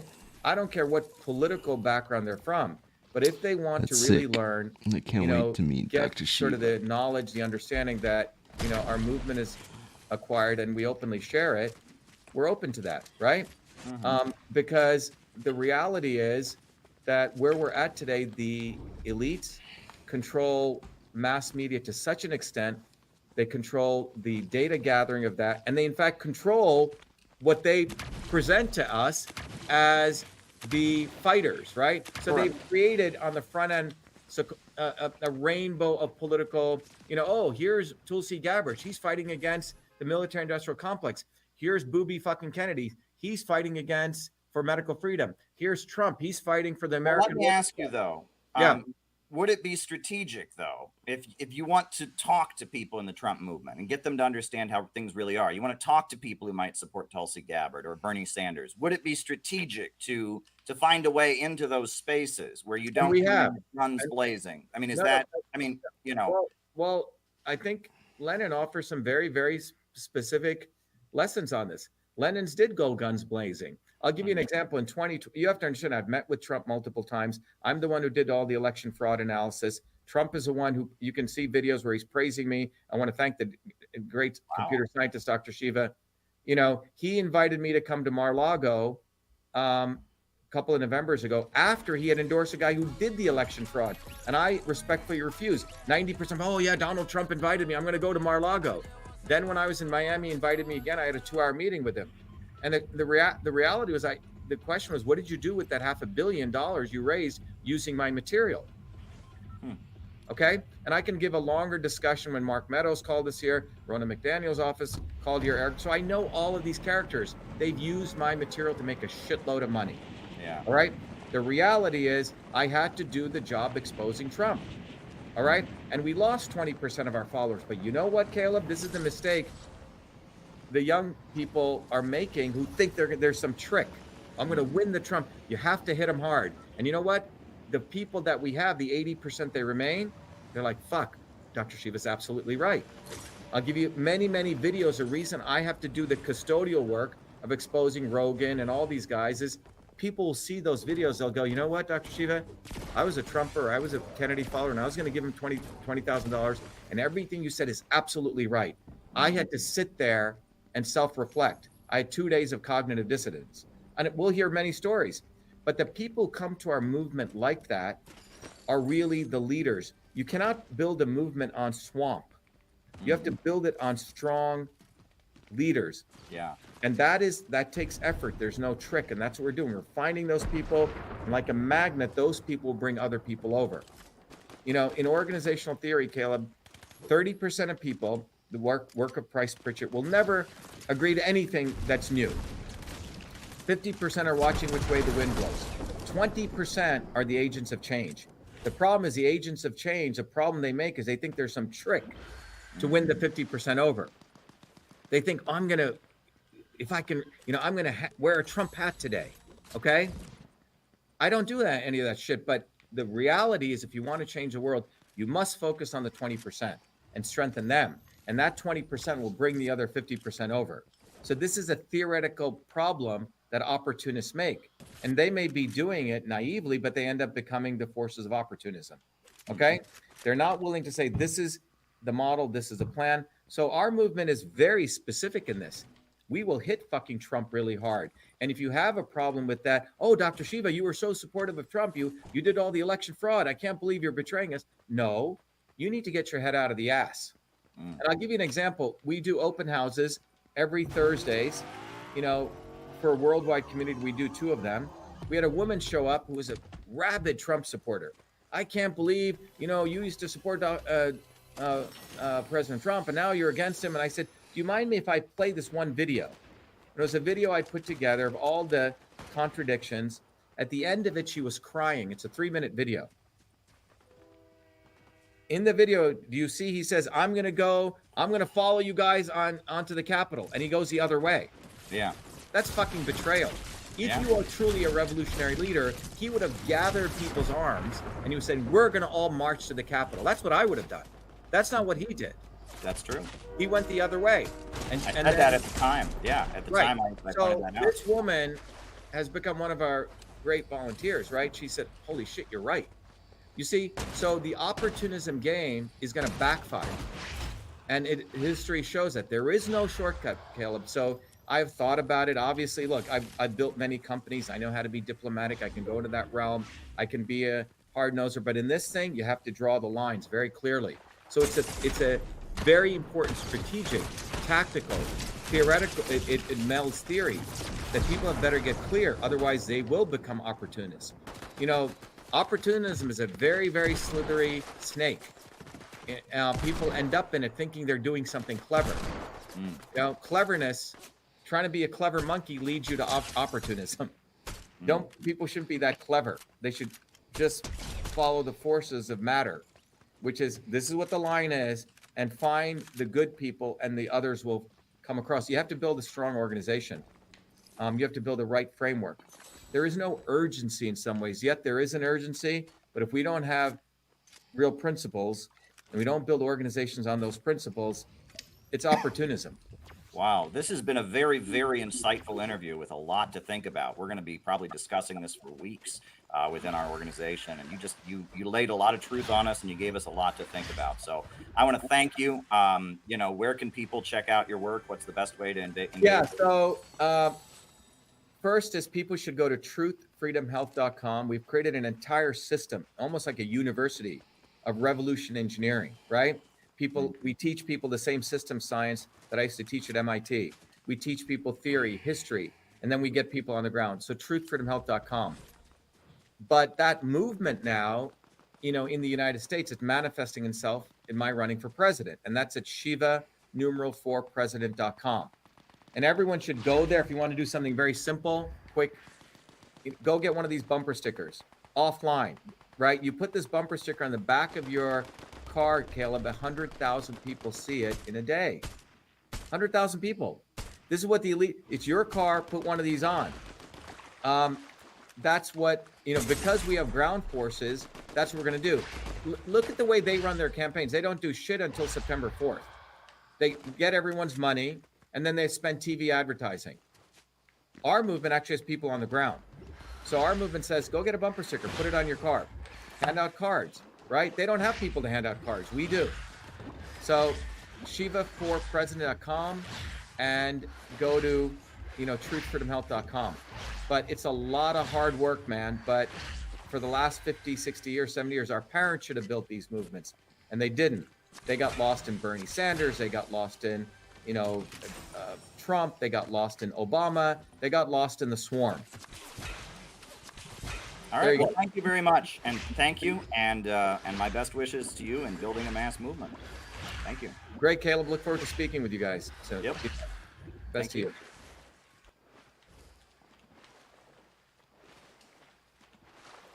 Well, that was awesome. That's all I'm gonna say. That was an amazing interview. I remember like a year ago, I was listening to Dr. Shiva, and I told Caleb, I go, you gotta talk to Dr. Shiva. Like, he's quoting Marx, he's quoting Lenin. So big ups to Caleb for reaching out and making it happen. And it appears that CPI and Dr. Shiva are going to join forces, which is awesome, just as it should be. And I'm excited for the Dr. Shiva. Haas Jackson Hinkle debate. That'd be fun. Oh boy.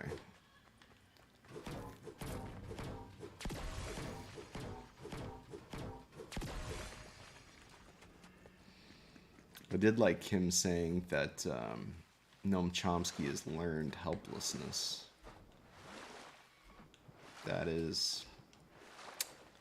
That's what I get out of it. I just get sickened by that. The same thing that sickened me with Chapo Trap House. It's just revolutionary defeatism. There is nothing you can do. Go buy a grill. Same to a couple other people he mentioned. It's cringe to organize in real life. Just come to my conference. Just me and my buddy. But building an organization is cringe. Okay.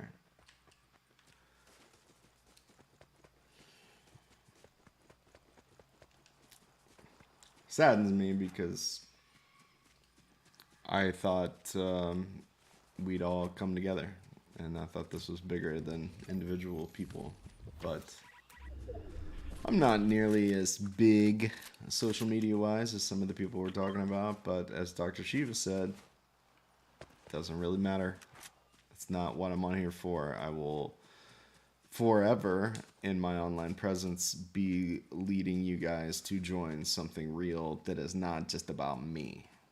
A collective organization that's bigger than me. That's the point. It's the point of being on here. It's the reason I started doing this thing. It's the reason I'm the reason for it.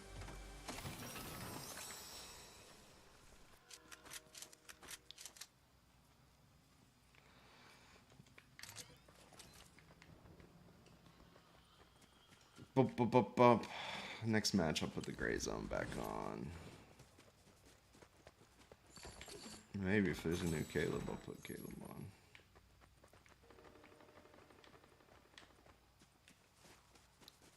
on.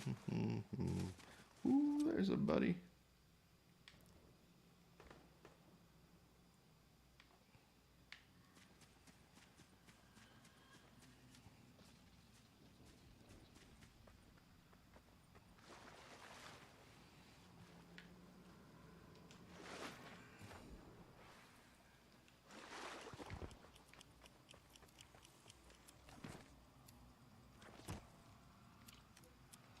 Don't mind if I do. Take the crown. Don't mind if I do.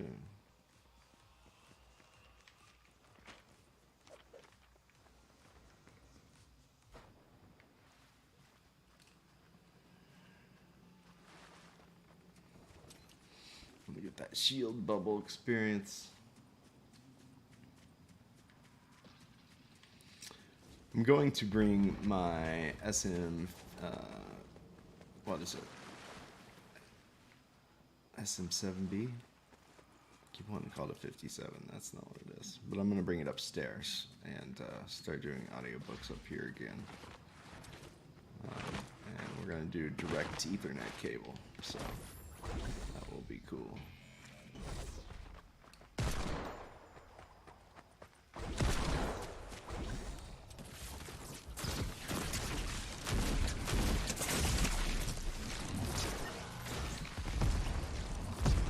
Well, that didn't work.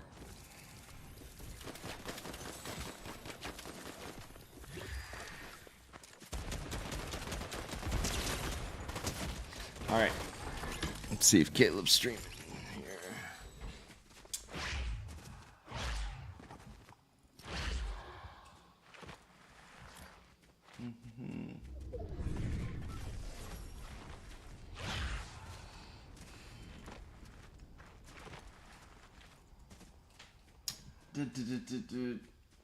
Indeed. All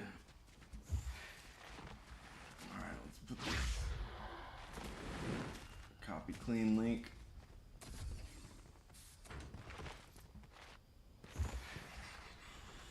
browser source.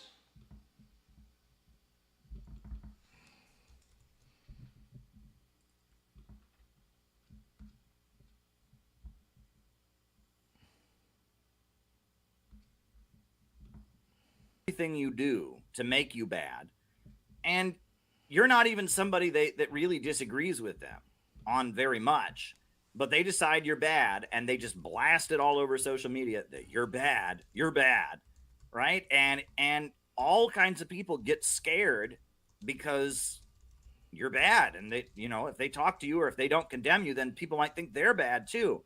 And they're trying to please people that aren't real. They're trying to please a bunch of bots. They're trying to please a bunch of people on social media who are not real. Is the suspicion of others resulting from the fear of association. In the modern culture of the online American left and the slippery slope beyond, association with a tainted person taints you, and you are then guilty by association. We must avoid being burdened by the need to constantly fend off accusations. We've seen this happen to so many others, and we don't want it to happen to us. Therefore, we avoid associating with those who are under suspicion. The power of false rumors has never been greater in the entire history of humanity, I'm pretty sure. Those spreading the rumors don't even need to identify themselves or say why they feel unsafe. They need only make the accusation, anonymously online, and it must be believed, or else the unbelievers may be tainted by their unbelief and accused of all the same transgressions as the one they are possibly about to be guilty of associating with. Again, I have seen this so many times. People who won't even show their face, who won't even say their name, accuse people of things, and in some cases, they don't even really have much of an allegation. There's not much there. But then the bots take it and they turn it into things that it absolutely isn't, and they blow it completely out of proportion. And people are afraid to talk to you. People are afraid to speak to you. People that you like had a bond with won't talk to you because, oh no, I saw something on the internet, and they don't even know if it's true. They don't even know what it is. In a lot of cases, they don't even know what you're accused of. Yeah. They don't know what the basis of the accusation is. They don't even understand it. Tulsi They Gabbard, just isn't know she an you're Assad bad. toady? Well, on the internet they said that Joe Bob is bad. So if I'm friendly with Joe Bob, somebody might notice, and one of these bots and trolls might come after. It's frustrating. And David ballless. Rovics has been subjected to it, and I've been subjected to it, and it is a very, very evil thing that they do, right? Where they just target somebody, and facts don't matter. Facts don't matter. Details don't matter. The first major, one of the biggest things they went after me for was that I met with Alexander Dugin. I did, and I would do it again. And I met his daughter, and I considered his daughter a friend, and I met him on one occasion, and I would do it again. I see nothing wrong with meeting with Alexander Dugin. But all over the internet, all kinds of people who had never heard of Alexander Dugin, never once heard of the man. Right? They didn't know who Dugin was. They didn't know who Dugin was. They didn't know what Dugin was. They didn't know anything about Russian politics. But they heard that I talked to somebody in Russia, and suddenly I was a bad person. And I was just untouchable, and I was evil because I met with somebody in Russia who they had never heard of. They didn't know anything about it. And no matter how many times I explained over and over and over again that Dugin is not a Nazi, that Dugin is an important Russian conservative thinker who is very well respected in the anti-imperialist countries like China and People's Korea and in Venezuela and various places. No matter how many times I explained that, there would always be people who'd come to me and say, "Well, if you would just address this Dugin thing, right? I'm telling you, right? This is how it works." And all these people that have never heard of Alexander Dugin, all these people know nothing about it. They just know, well, Caleb talked to some guy, and that makes him a bad person. And none of these people bothered to investigate, and none of these people even really cared what I had to say about the matter, because they weren't really concerned with the truth.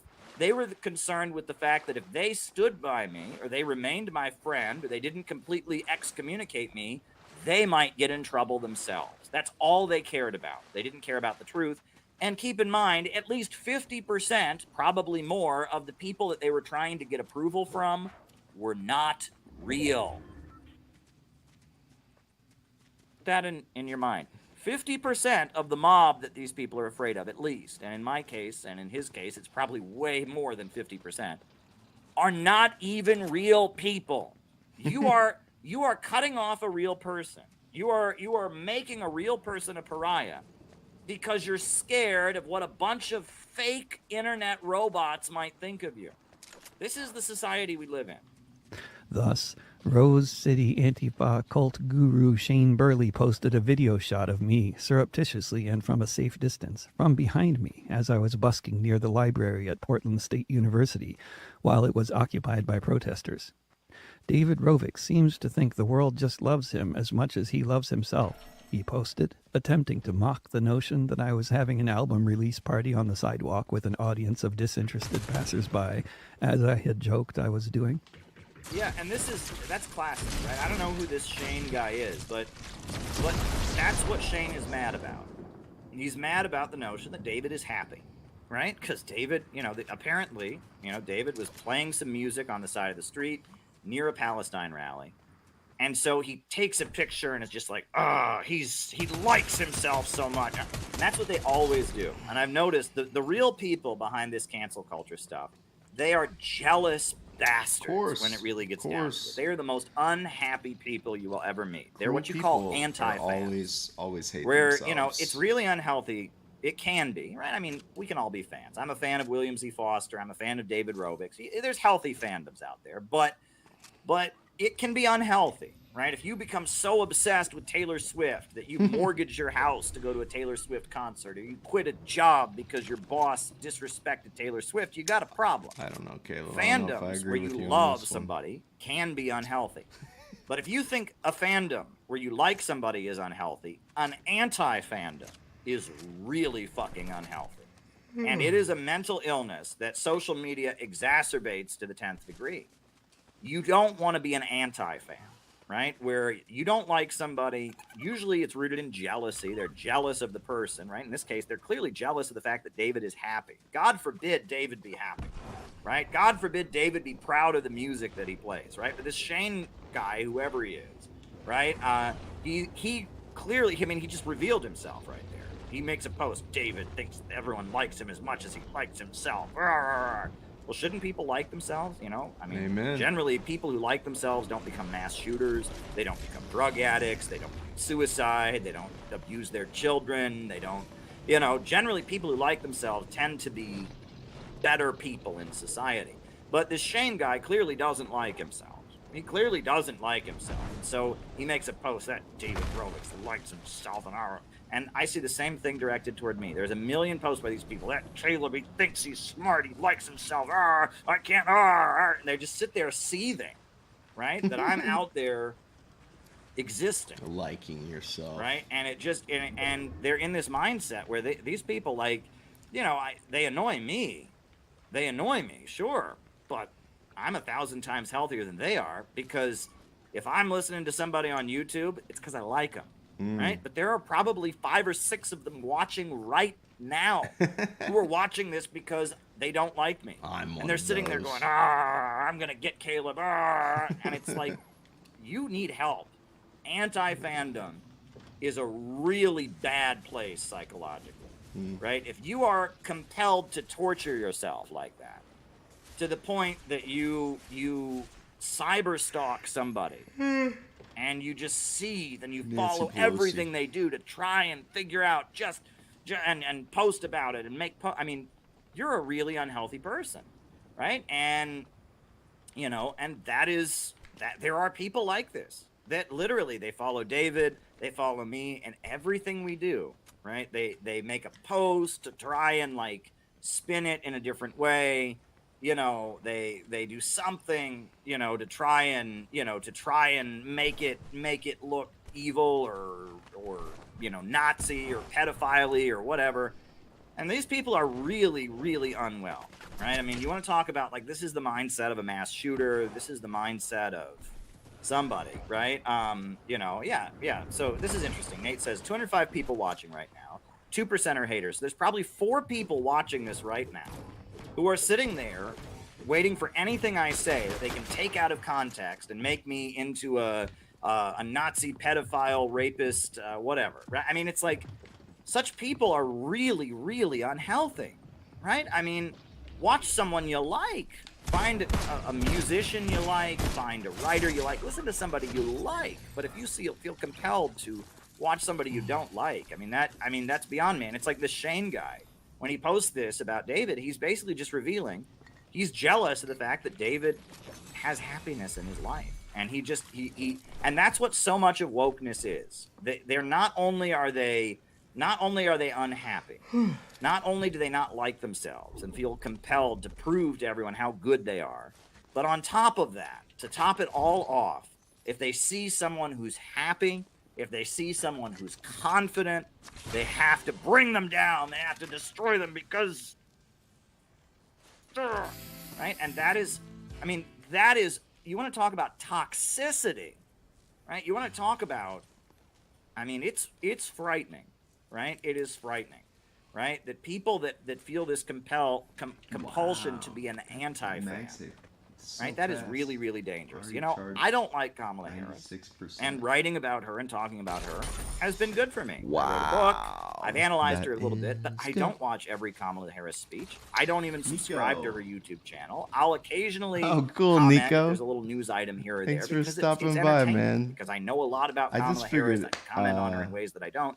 But I don't. If I'm gonna like play a Kamala game Harris, anyway, so I don't. I and I make a wanna point build of my not YouTube, listening to Kamala Harris. I may as well There are play a people game that on get into this YouTube while anti-fandom listening to mindset Caleb. Where their It's exactly identity what is I based would on do hating anyway, somebody on the internet. but I Hating just get a somebody stream from the out of internet. it. And that is, you don't want to be in that place, my friend. You don't want to be there. I am guilty of loving Because I don't know myself for sure, and but I feel thinking like the world loves me. YouTube kind of because I play prioritizes music your in front of content the audiences more you're on occasionally, there. I guess. Shane employs be the wrong. same type of condescension Just in his intuition. posts as the Hasbro trolls do, and as all the trolls it keeps do, my in an equipment effort to hot, you know, toxify the keeps target me of their going. condescension. I'm glad you popped in though, Nico. He developed his Love you, interest in brother. destroying my career when I violated the rules of his anti-fascist principles by communicating with the wrong person. By committing the crime of communication with the wrong person, I am now that person's advocate, supporter, buddy, and collaborator, and should thus be shunned as the person I associated with was also being shunned. For other reasons, the same reasons, it doesn't matter. Shun them all to be safest. Spotify doesn't allow What game are you comments, playing, and Nico? thus trolling on the platform is pretty much impossible. As a result, this very popular platform works very well for introducing people to music they'll be likely to like once the algorithm has a good idea of what kind of music they're into. This is how I get a significant percentage of my new fans on the Is he platform. talking about Most of them are young, and most of them are sympathetic to the Palestinians and responding very well to my recent albums. People are streaming over 100,000 of my songs on Spotify each month. Everybody loves David Rovix. I mean, David Rovix is amazingly skilled at what he does. His song for the Houthi army has been translated into Arabic, and they are listening to That's it, and they're sick. honored by it in Yemen. And we even featured a picture of David Rovix in our recent book about the Houthis, right? Because he's so beloved, he's so important, right? You know, we featured, there he is, right? David Rovix, anyone who listens to his stuff, they love him, right? And yet there are some people that are just, you know, off their rocker, and it's, well, no, he talked to so-and-so, and it's like, he's sincere. He's sincere. Because the only people who don't get canceled are frauds, right? The way you can Amen to tell that someone is Expedite the legitimately cancellation. anti-imperialist, do they get canceled? That means Then they're Russell legit, Brand is legit. right? I'm just Always telling kind you, of felt in my soul. the people who don't get canceled are not legit. And the people who do get canceled are legit. Word. Because I've noticed there are certain people that just Sea of never Stars get canceled. on the They just Switch. no. Well, no matter That what sounds they do, awesome. no I matter gotta what look they that up. say, they're fine. Next time I die, I'm gonna look And that up. that is very suspicious. And the reason David and I are close, we may come from different philosophies, different schools, I like and all of that. Fortnite because it's so But we're brainless. both sincere. I can We're both listen to something anti-imperialist. and And it like not a keeps shocker, my we've brain both been busy enough canceled. to where I don't get anxious. It's when they move onto other platforms It's like where anyone relaxing. can post and comment, where they may learn about my many scarlet letters. Between the time a fan from Spotify organized an appearance on the campus in Eugene and the time I arrived in Eugene, someone let someone else know that this guest is tainted by association with the wrong person, and associating with him may taint us too, regardless of the veracity of any of the allegations. Best be safe. The truth doesn't matter anyway. Being tainted means being rendered ineffective, and this work is too important. Boom. Safest to shun, to isolate, to divide, to be as pure as possible, and thus hopefully avoid our own cancellation. And it doesn't work that way. You will never expedite please these the people. And cancellation. he's pointing to this mindset of, oh, well, if we just don't associate with these people, we just don't talk to these people. Bullshit. Expedite Bullshit. the It doesn't work. cancellation. You will never please this crowd. The only way you will ever please the cancel culture crowd is to go away. stop being an anti-imperialist. Just Yep. stop being an anti-imperialist. Stop breathing. Speaking up for real causes. That's what they want. Stop They'll standing rejoice when you out. die. Stop taking tough stances. So That's take the them only about way that you'll seriously. ever please them, right? Is really just to stop existing, right? I Yep. mean, they're mad at David for That's what I being said. popular, for liking himself. They took a video. Oh, he likes himself, right? The only way that you will ever please these people is if you just stop existing, right? And one thing that I find infuriating, I must say, right, is that there's a crowd of people who have it in their head that if they just disassociate from people, they can say the same kind of things I say and do the same kind of work I do and not get canceled. And it doesn't work. And they get canceled over and over and over again, and guilt by association, and they still get accused of secretly working with me. They still get accused of being in a cabal with me and all of that. And they just can't get it through their heads. They just can't get it through their thick skulls that, oh, denouncing me, keeping a distance from me, disavowing me doesn't help them in any way. Right? And it infuriates me, the people that try to play this game of like, oh, well, don't worry, I'm not like so-and-so. I remember someone tried to pull that crap with me once. Just once. Someone tried to pull that crap. And I caught on very early. There is no pleasing internet cancel culture. There is no pleasing it. No matter what you do, no matter what you say, there's always some reason. It's honestly, it's a lot like what I was talking about earlier on the stream about the jail. About the crowds mourning the Iranian president, right? They lie and say that there's no crowds of people and that the whole country is not mourning Riazi. They clearly are.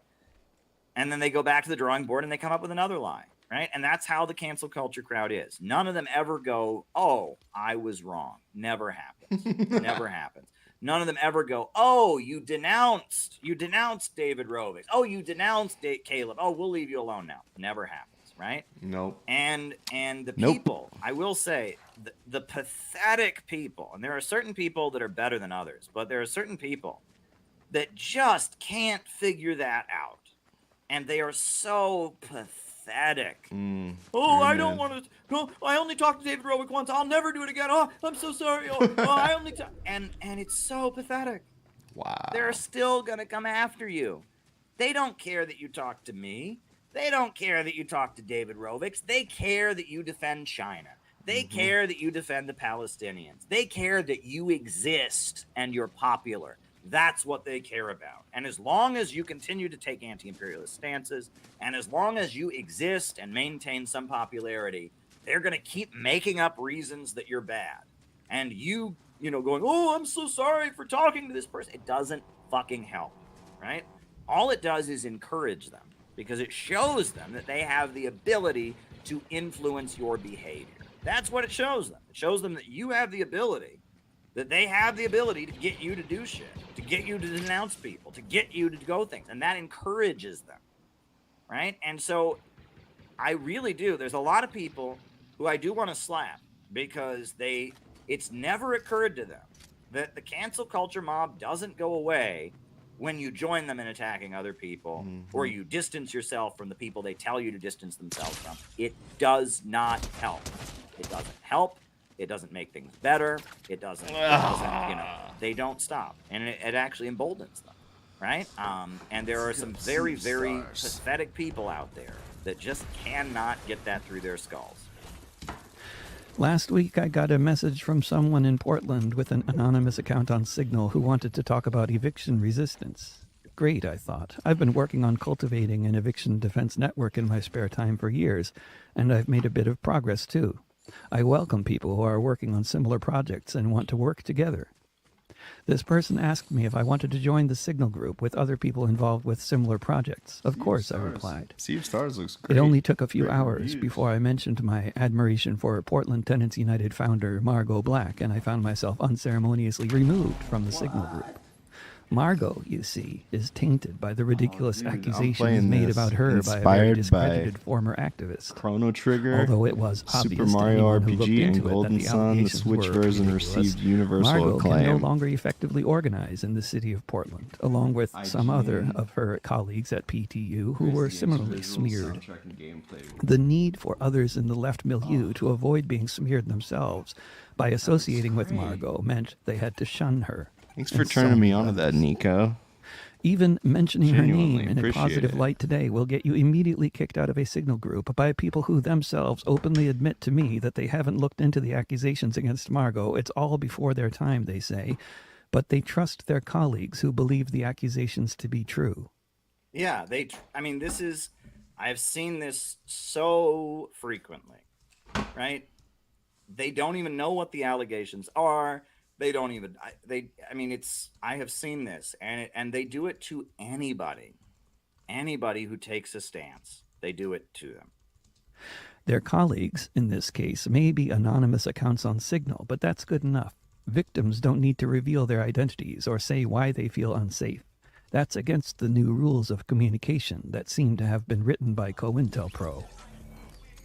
Last weekend, I played 3 gigs in different parts of the Northwest outside of Portland.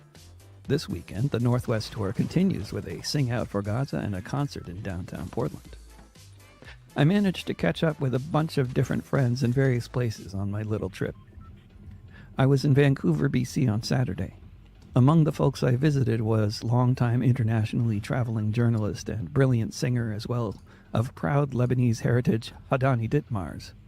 She had just recently written about a jarring experience where she visited the pro-Palestine encampment at the University of British Columbia, and after an hour of talking with various folks there, she was escorted off of the campus by masked, self-appointed encampment security people who claimed with no basis that she was a Zionist.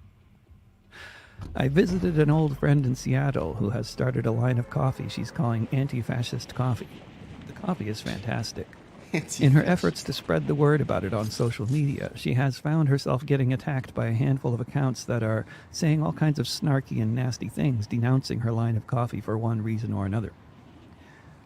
She did what I did in identical circumstances and asked someone with far greater IT skills than either of us have if they could tell us about these people posting this nonsense.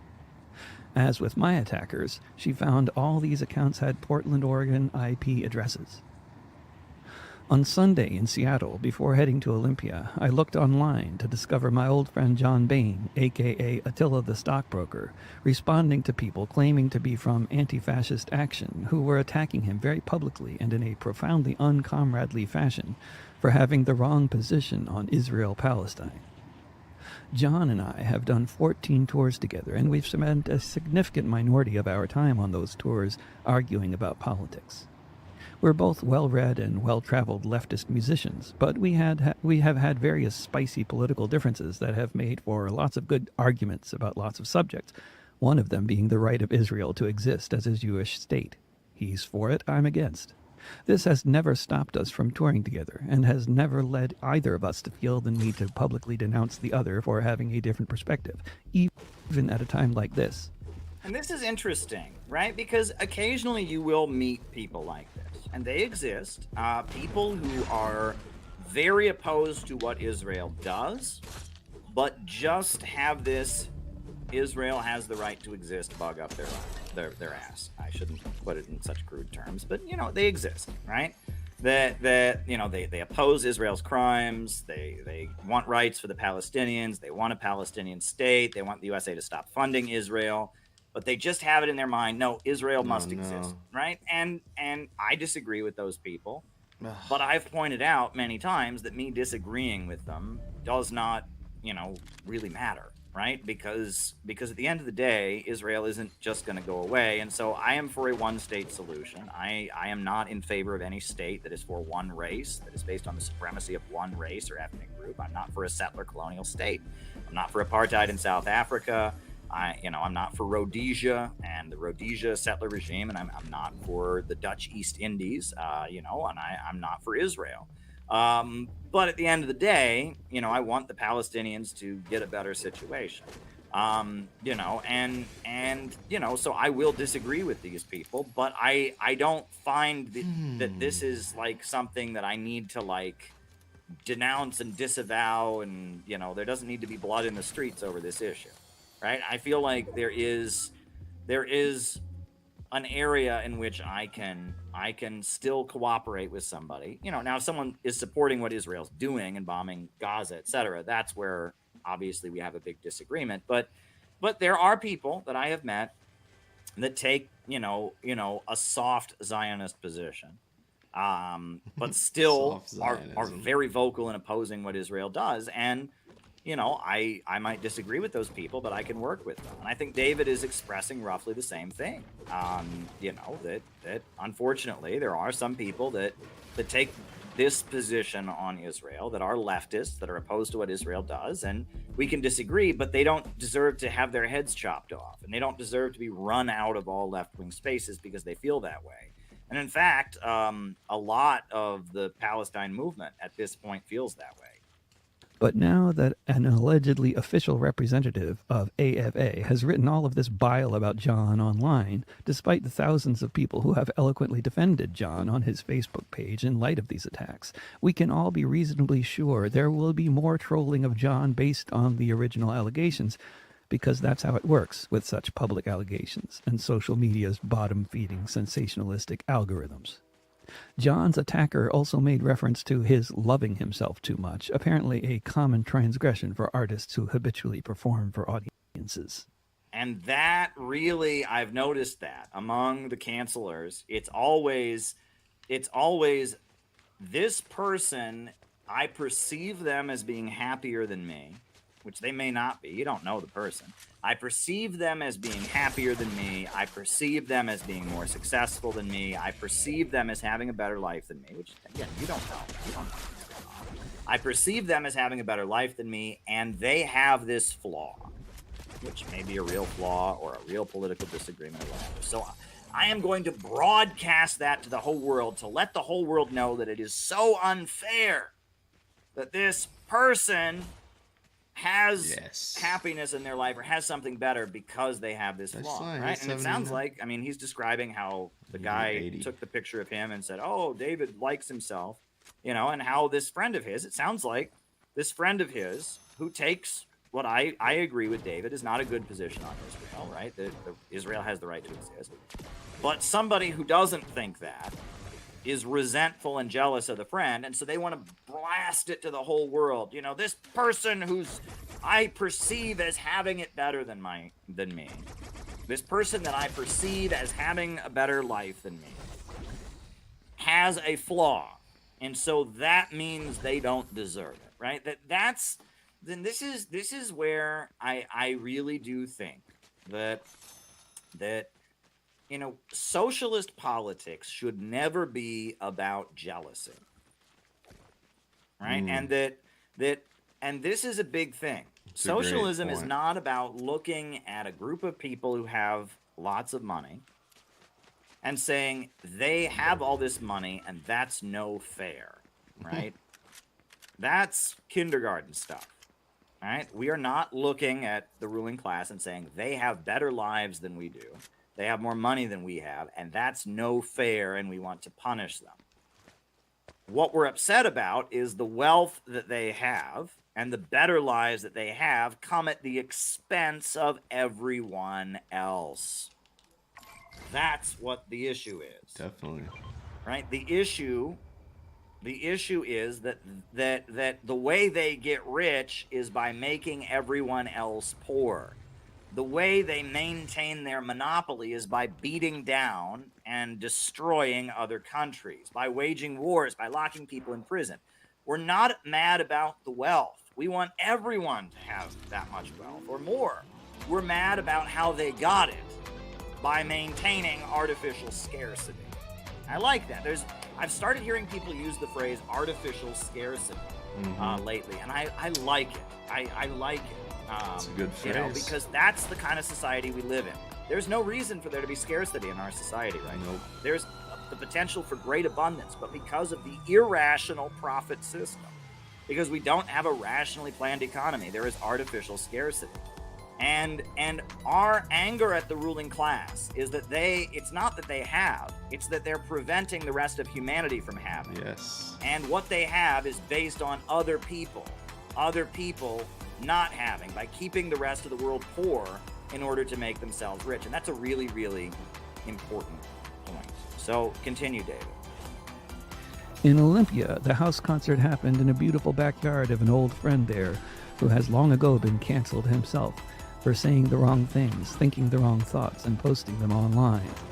Some of the folks who did come to the show were nice enough to let me know that the reason why they didn't tell other people they knew about it was because of where it was taking place. Other folks who showed up had come from Centralia. The last time I played in Centralia, they were the organizers of the gig. When some self-proclaimed allegedly local anti-fascist heard they were having me play there, they tried to get the gig canceled based on my supposed transgressions, but the organizers couldn't figure out what my transgressions were supposed to have been, and so the gig went on, though perhaps with a smaller attendance than it might have otherwise had. There will be another one in Centralia soon, and in Olympia as well, not to mention Seattle and BC. But no doubt there will be those who try to get all of those gigs canceled, and try to make sure people who were thinking of going think otherwise, lest they be associated with one who has been associated with those who are accused of committing transgressions. Remember when Obama was running for office and the Republicans were trying to smear him for his associations with former members of the Weather Underground and all that? They called him a terrorist supporter. That's what the Hasbara trolls constantly call me too, because of my association with the Palestinian cause. But for daring to unapologetically interview a couple of allegedly right-wing guests on my YouTube channel, I'm denounced as an insidious member of the sneakily anti-Semitic supposed red-brown alliance that festers in the imaginations of the self-appointed gatekeepers of anti-fascism today. Kicking the heretics out of churches and then literally or symbolically burning them at the stake goes back a long way in this country. With this tradition being joined so actively by armies of right-wing bots, along with self-appointed anti-fascist cult gurus and their anonymous followers, all amplified to a staggering degree by conflict-feeding social media algorithms, it really is a clusterfuck. People say very often, in commenting on missives such as this one, that I must be doing something right to be getting all of this negative attention. I agree. But knowing this to be the case sure doesn't solve any of our collective problems here. All right. Well, listen, folks, I just want to make one last comment because, in our new textbook, we do talk about, in Chapter 3, this is our new textbook, Out of the Movement to the Masses. In Chapter 3, I had to talk a lot about the Weather Underground, which I really didn't want to do. When I was first getting interested in leftism, when I was like a teenager, I read Bill Ayers' autobiography, and I watched the Weatherman documentary, the one that came out, I think it was PBS or one of them made a documentary about the Weathermen and all that. But honestly, I find the Weathermen to be kind of sickening. They hated the working class of America. They were all from ultra wealthy families. They embraced the hippie counterculture and drug use, and it was quite an abusive atmosphere. I mean, they were vicious to each other, according to all the accounts that I've read. But if you talk about the 70s New Communist Movement, the New Communist Movement in the 1970s was like a split from the Weathermen, right? So it started out, you had Students for a Democratic Society, SDS, and SDS was dominated by the Progressive Labor Party, and the people who opposed the Progressive Labor Party were called the Revolutionary Youth Movement. Now, the Progressive Labor Party was this big communist group in the 1970s, or in the 1960s. But as the 1960s went on, they kind of backed away from from supporting the Vietnamese. They said the Vietnamese, because they were negotiating with the USA, they were sellouts. They backed away from supporting the Black Panthers because they said the Black Panthers were black fascists, whatever. And that Progressive Labor Party, it cut off, it had opposed China, it opposed the Soviet Union, but then it cut off its relationship with China. And the Progressive Labor Party was increasingly becoming this very, very disconnected from the radical movement that existed. They didn't support the Black Panthers. They didn't support the Vietnamese. They didn't support China. They were becoming their own kind of thing. So the people in Students for a Democratic Society who did support the Black Panthers and did support the Vietnamese, they called themselves Revolutionary Youth Movement. And there were a lot of them. You know, some people say maybe as many as 2 million. Many people say it was much smaller, maybe 60,000. Big difference there. But, you know, I mean, it wasn't a huge number of people, but there were a lot of them. But there was a group of people at the top of the Revolutionary Youth Movement whose parents were all billionaires and millionaires, and, you know, state senators. And I think Bill Ayer's father is the owner of the power company in Chicago, the state, you know, electricity company. And that, you know, they were like kind of the center of attention. And they quickly started turning the Revolutionary Youth Movement into this weird hippie counterculture group that engaged in property destruction, etc. And so Revolutionary Youth Movement 2 was the breakaway from that. And it was Bob Avakian, Mike Klonsky, Jerry Tung, a number of people that supported the Black Panthers, that supported the Vietnamese National Liberation Front, that supported China, but didn't want to be part of the Weatherman thing. They didn't want to be associated with the crazy group that the Weathermen became. And they didn't hate the American working class. And they actually listened to the Black Panthers. The Black Panthers told them to go organize their own people, that they should organize white workers to be anti-imperialist, to get jobs in factories, to engage their co-workers and their friends and families, neighborhoods of people that looked like them, and win those folks to be anti-imperialist. And they took that seriously. And that's the New Communist Movement. So the New Communist Movement was basically formed in opposition to the Weathermen. But if you read, and in the textbook in chapter 3, the Weathermen just kept showing up, because the Weathermen, I am convinced there was a section of the deep state that was promoting the Weathermen, and I don't know exactly why. And the fact that none of them ever went to prison. I mean, the fact that they all got plea deals. Mark Rudd, Bernadine Dorn. Bernadine Dorn did some prison time because she wouldn't testify. She got like contempt of the grand jury, but the rest of them, none of them did any prison time. And you know, it's very, very odd. And you look at the Weathermen, so much of the woke stuff is very, very much associated with them. The idea that white people are all privileged and reactionary. The idea, you know, kind of romanticizing Native Americans, wanting, you know, the land back thing, that like Native Americans are somehow pure because they're not tainted by our Western civilization, and you know, romanticizing Native Americans, hating society overall, and then, you know, having, you know, the kind of, you know, the struggle sessions where they tear people down and make them confess to things, the cancel culture. The Weathermen, I mean, they were not a good group. They were not a good group. And one of the things that I find amusing about the Weathermen is apparently one of the Weathermen leaders, a guy named Jeff Jones, he gave a speech, and he said, what we want to do is, he said, we want to appeal to the part of every kid that supported Lex Luthor and hates Superman. And I hear that, and I think that is so wrong, because Superman, he was the man of steel. Stalin. Superman fought the Ku Klux Klan during World War II. Superman's first comic was rescuing a group of striking workers. Superman, you know, he was a hero. He was the man of steel fighting for the working class.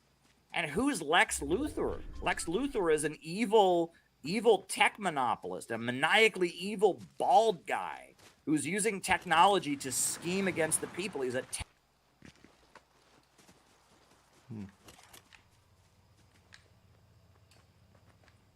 technocrat fascist, right? Lex Luthor is Jeff Bezos. Yeah, literally.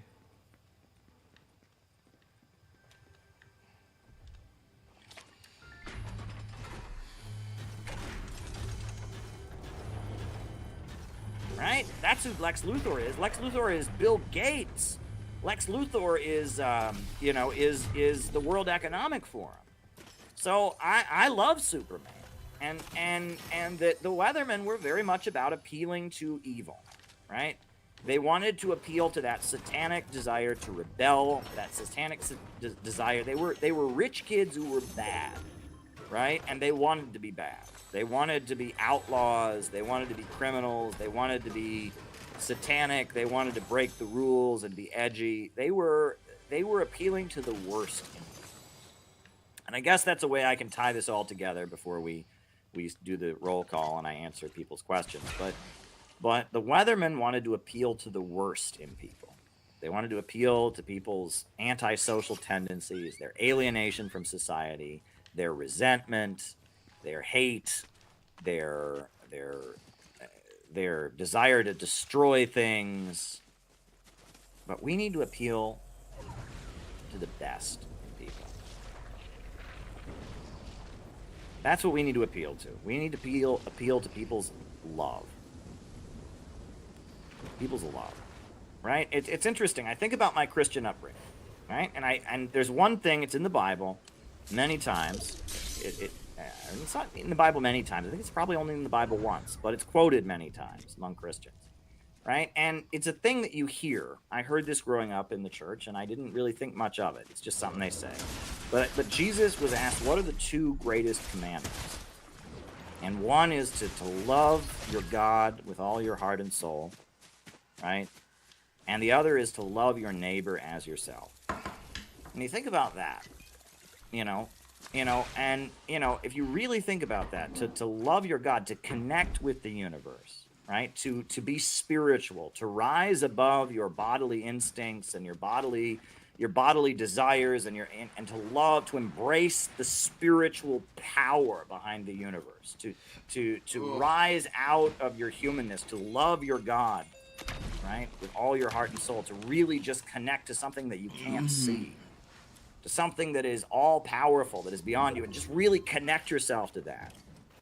And then the second one is to love your neighbor as yourself, to really care and have empathy for another person, to never be indifferent to another person's suffering, to think about how the other person is feeling, to live, to make other people happy, to bring joy into other people's hearts, right? I think that's a great way to live, right? To love your God with all your heart and soul and to love your neighbor as yourself. And Jesus is quoted as saying that those are the two greatest commandments.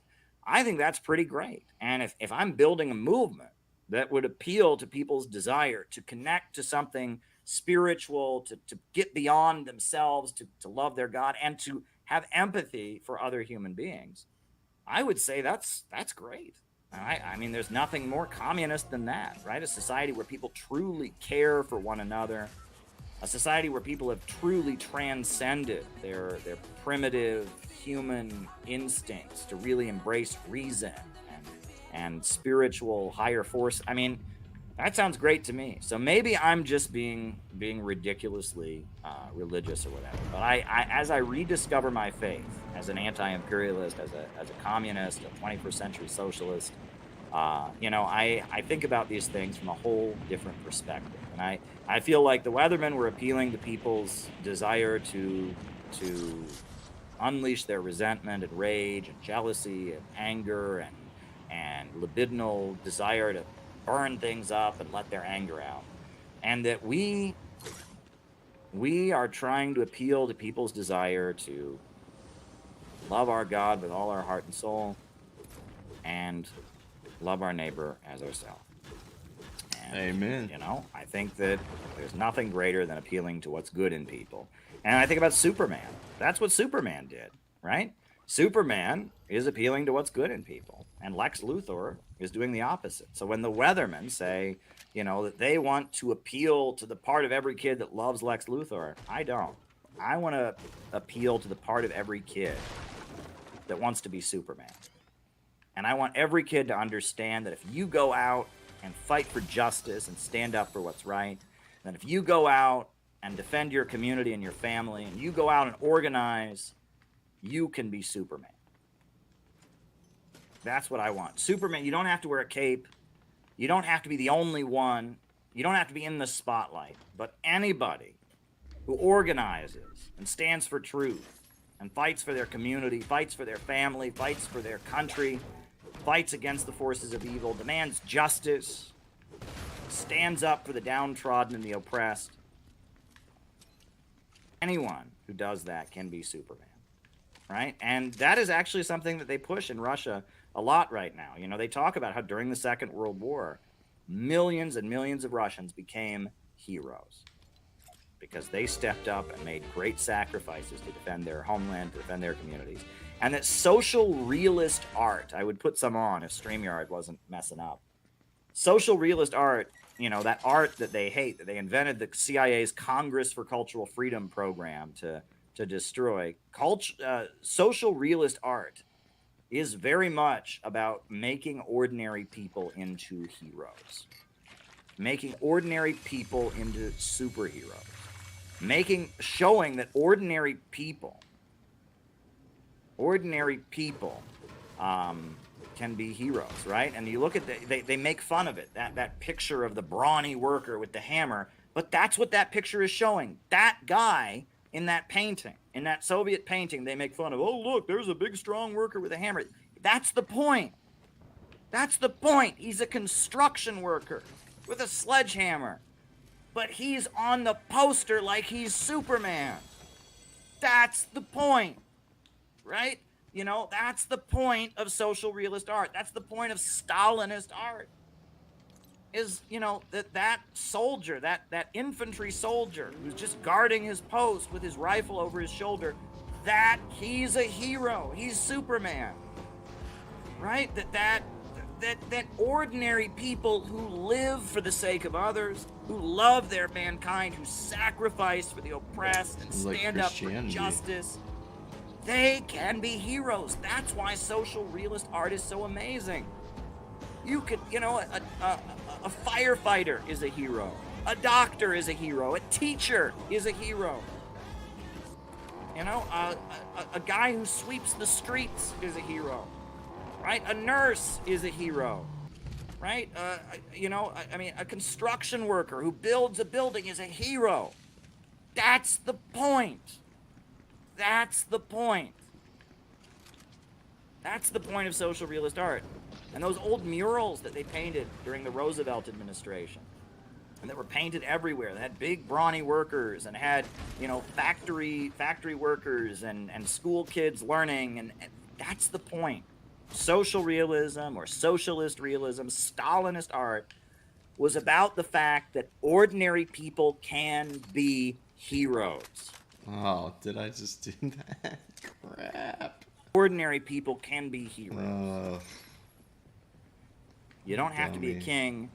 You don't have to be a mythical creature like Hercules or a fictional, you know, sci-fi creation like Superman. Ordinary people can be heroes when they love each other. Can't believe I did that. And they stand up for what's right. Ordinary people can be heroes. And so, on that note, folks, names and locations. I will call you all out as I see you. Names and locations. Who is with us tonight? Names and locations. Who is with us tonight? We got Mark Jones in Utica, New York. Names and locations. Who's with us? We got who else is with us tonight? Ryan in Kansas City. Nate in Chicago. Dustin Schlesinger in Cleveland. Carl Payne in Oregon. Shout out to Carl. QC in Los Angeles. Los Angeles people, email me, please. I might be out there pretty soon. Alex Christopher in New Zealand. Jenny in Cincinnati. Me in Wales. Mariah in North Carolina. Ulf in Sweden. Moonlight Beach. John McCarthy in Chicago. Auckland, New Zealand. Philip High in the house. Welcome, Phil. Brisbane, Australia. Ishmael in Los Angeles. Tony in Tasmania. Alex in Brazil. Anthony in Detroit. Enoch in Australia, right? Anthony in Detroit, right? Tom in Maryland. Bob in Troy, New York. Patrick in Maine. Ellie in Chicago. Roy Grant in California. Santa Ana. Very, very good. Very, very good. Tom in Maryland. Well-intentioned asphalt. Very good. We need more asphalt. We need more roads. Ma Wenli in Beijing. Welcome, Ma. Good to have you with us. There we go. Names and locations. SH from Malaysia. Welcome, SH from Malaysia. Names and locations. Names and locations. Who is with us tonight? Names and locations. Who is with us? Names and locations. Names and locations. Who is with us tonight? Names and locations. Names and locations. Who is with us? Names and locations. Names and locations. Who is with us? Names and locations. All right. Oh, Tyler in Missouri, streaming tonight. Good job with Dr. Shiva. Yeah, Tyler is streaming and watching at the same time. So if you want to watch Tyler stream and watch, he's playing a video game while he watches this. If you want to watch this as a stream within a stream, go and watch it on Tyler's channel. Tyler streaming. Thanks, Caleb. And watching. I will put that in the chat. Go and subscribe to Tyler's channel. He does great stuff. Go and Thanks, subscribe. Caleb. There you go. This is You the the link man, for Caleb. Tyler's channel. He's streaming and watching. So there we go. There we go. Go and watch Tyler. Good stuff. Good stuff. Good stuff there. You know, I am all for people doing that. If you want to stream yourself playing video games while I'm on here, I think that's a great thing to do. I think that's a great thing to do. We got Nick in Las Vegas. We got China Seasoned Noob, the Seasoned Noob, right, in China, right? Very good, very, very good. Very, very good. Anybody else? Anybody else? Kenny in Malaysia. Wow, multiple people from Malaysia tonight. Good to have you with us. Good to have you with us, Malaysians. Good to have you with us. Caleb gives me the shout out. I get I'm 3 the man. people. That's damn right. Love Nico. you too, Tyler. Much love to you. Tyler is an awesome dude. And that is, Thanks, Caleb. That is awesome. Who is with us tonight? Jenny Lynn in Cincinnati. Quainos. Welcome, Quainos. Aziz, Sydney in Australia. So I don't know what it is tonight, but it's not showing the super chats on the screen. So I'm actually having to go to YouTube to see the super chats. You know, and there doesn't seem to be any Rumble rants, but there are some super chats. So I'm going to start answering the super chats, and I can see them on the YouTube channel. I go to fan funding, and they come up. So what is the first one is from Battle Cossack, and he asks me, oh, we got Andrew in Argentina, Sydney, Australia. Welcome. Oh, Caleb, you got me 5 people in here. I'm gonna get embarrassed. Melbourne. 5. I didn't skip you. I'm seeing you as you come in, man. A lot come by. You know, it's not personal. If I don't see you, it's not personal. I want to put every name on the screen. It's not personal. I see you. Eastern Washington State. You know, but yeah, I see them as they come by. It's not personal. Not personal. Please don't take it personally if I didn't put you on the screen. I try to put everyone that I see on the screen, but you know, it doesn't always work out that way. And for some reason tonight in particular, StreamYard has acted pretty weird because usually I can set it up so I just start putting the I put the super chats on the screen, but they're not doing that. I have to scroll up for the super chats. So maybe I'll do that. Okay, maybe I'll just start scrolling up for the super chats, right? So I guess I'll do it that way. I can scroll up and I can still put them on the screen. That'll be easier. So I won't see the chat as it's coming in necessarily. But yeah, there we go. So yeah, we'll just start doing it that way. So I'm scrolling down. Okay, first one.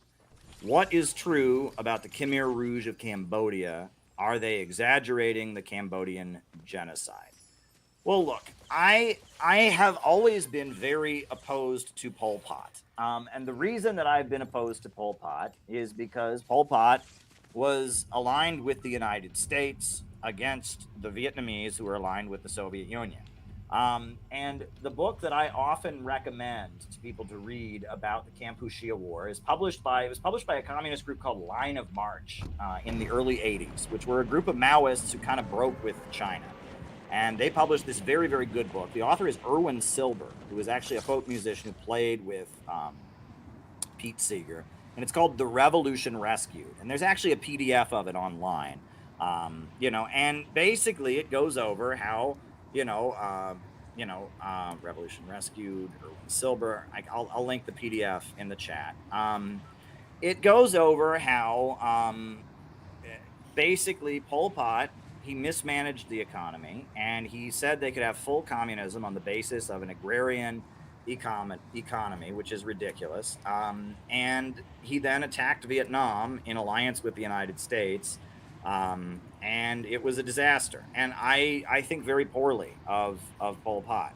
And the 1978, the Kampuchea War, where it started out with Vietnam fighting against Cambodia, and then China invaded Vietnam. That was a disaster. I mean, you know, the USA had just pulled out of Vietnam, and then thousands of communists were killing other communists. Revolution Rescued by Erwin Silver. That is the book that I recommend. I'll drop it in the Rumble too. And there's a PDF. I'm linking the PDF there. You can read it, and it just kind of goes into detail about how Pol Pot is his year zero philosophy, that they could have poverty, they could have socialism and full communism in Cambodia on the basis of an agrarian economy, forcibly evacuating the cities. I mean, he was not a city builder. He was a city destroyer. He was a city evacuator.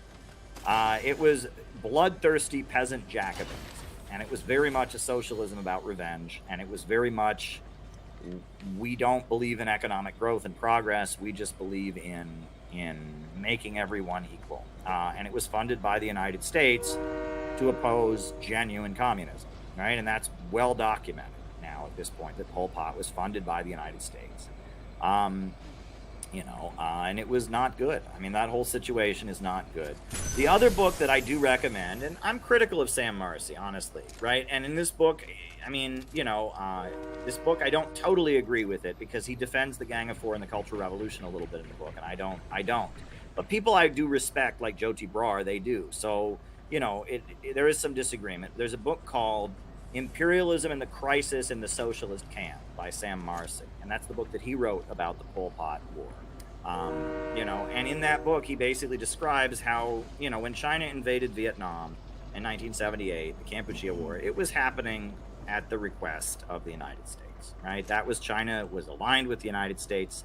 The USA claimed to be neutral, but it was very much, done as an anti-Soviet move to please the United States.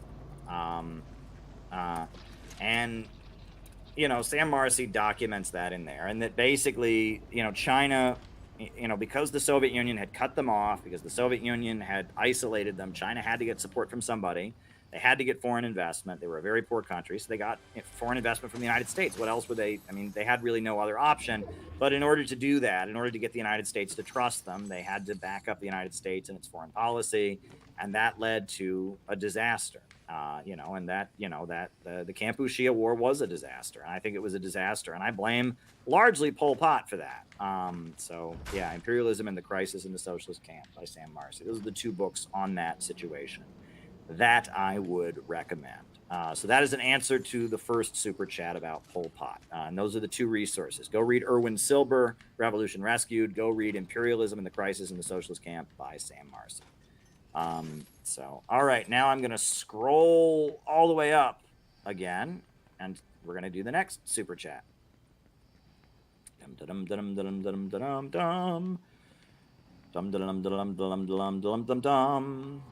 Was that the theme from Bonanza, some old television show? All right, the next one is from Gabby. Thank you, Gabby. Very kind. We do appreciate, thank you, Gabby. Gabby is a beloved member of our community. Gabby is awesome. She's out in Chicago. I think she was at the Victory Day event that just happened out there that some of our comrades were at. Shout out to you, Gabby. You're awesome. Good to hear from you. Glad you're here. All right. When Kim Jong-il died, they claimed it was a personality cult because Kim never did anything for the Koreans, right? Ha, ha, ha, ha. Why didn't they do the same here? Now, I don't quite know what you're getting at. When Kim Jong-il died, they claimed it was a personality cult because Kim never did anything for the Koreans, right? Why didn't they do the same here? I mean, are you talking about when a president in America dies, they don't claim it's a personality cult? Is that what you're saying? I mean, I think every country admires its leaders to some degree or other. Every country looks up to the president. And that's actually one of the more negative things about Trump. I think Trump was better than Biden in a lot of ways. I honestly hope that Trump wins the next election because things are so bad with Biden right now. and the political situation is so bad. But honestly, one of the bad things about the Trump presidency is that Trump's an asshole.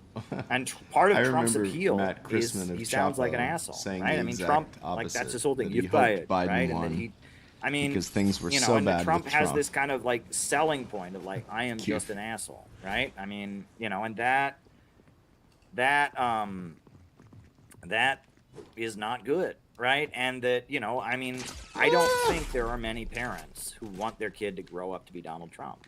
And that's not a good sign, right? And I think that's why a number of conservatives didn't particularly like Trump, because Trump is not a role model, right? Trump is, you know, I mean, the way he runs his mouth on social media, the insult comedy and the selfishness and all of that. A lot of parents, the values they want their kids to have, they don't see in Trump. A lot of people that might like Trump as a political leader because they're mad at the political establishment, they also don't want to, you know, they don't want their kid to grow up to be Trump. And you know, ideally, the president should be someone that we all look up to. Now, Biden certainly isn't that either, but Biden pretends to be, but it's fake. And Donald Trump, that's what people liked about Trump. He tells it like it is, right? He's crass and rude and selfish, and he's honest, right?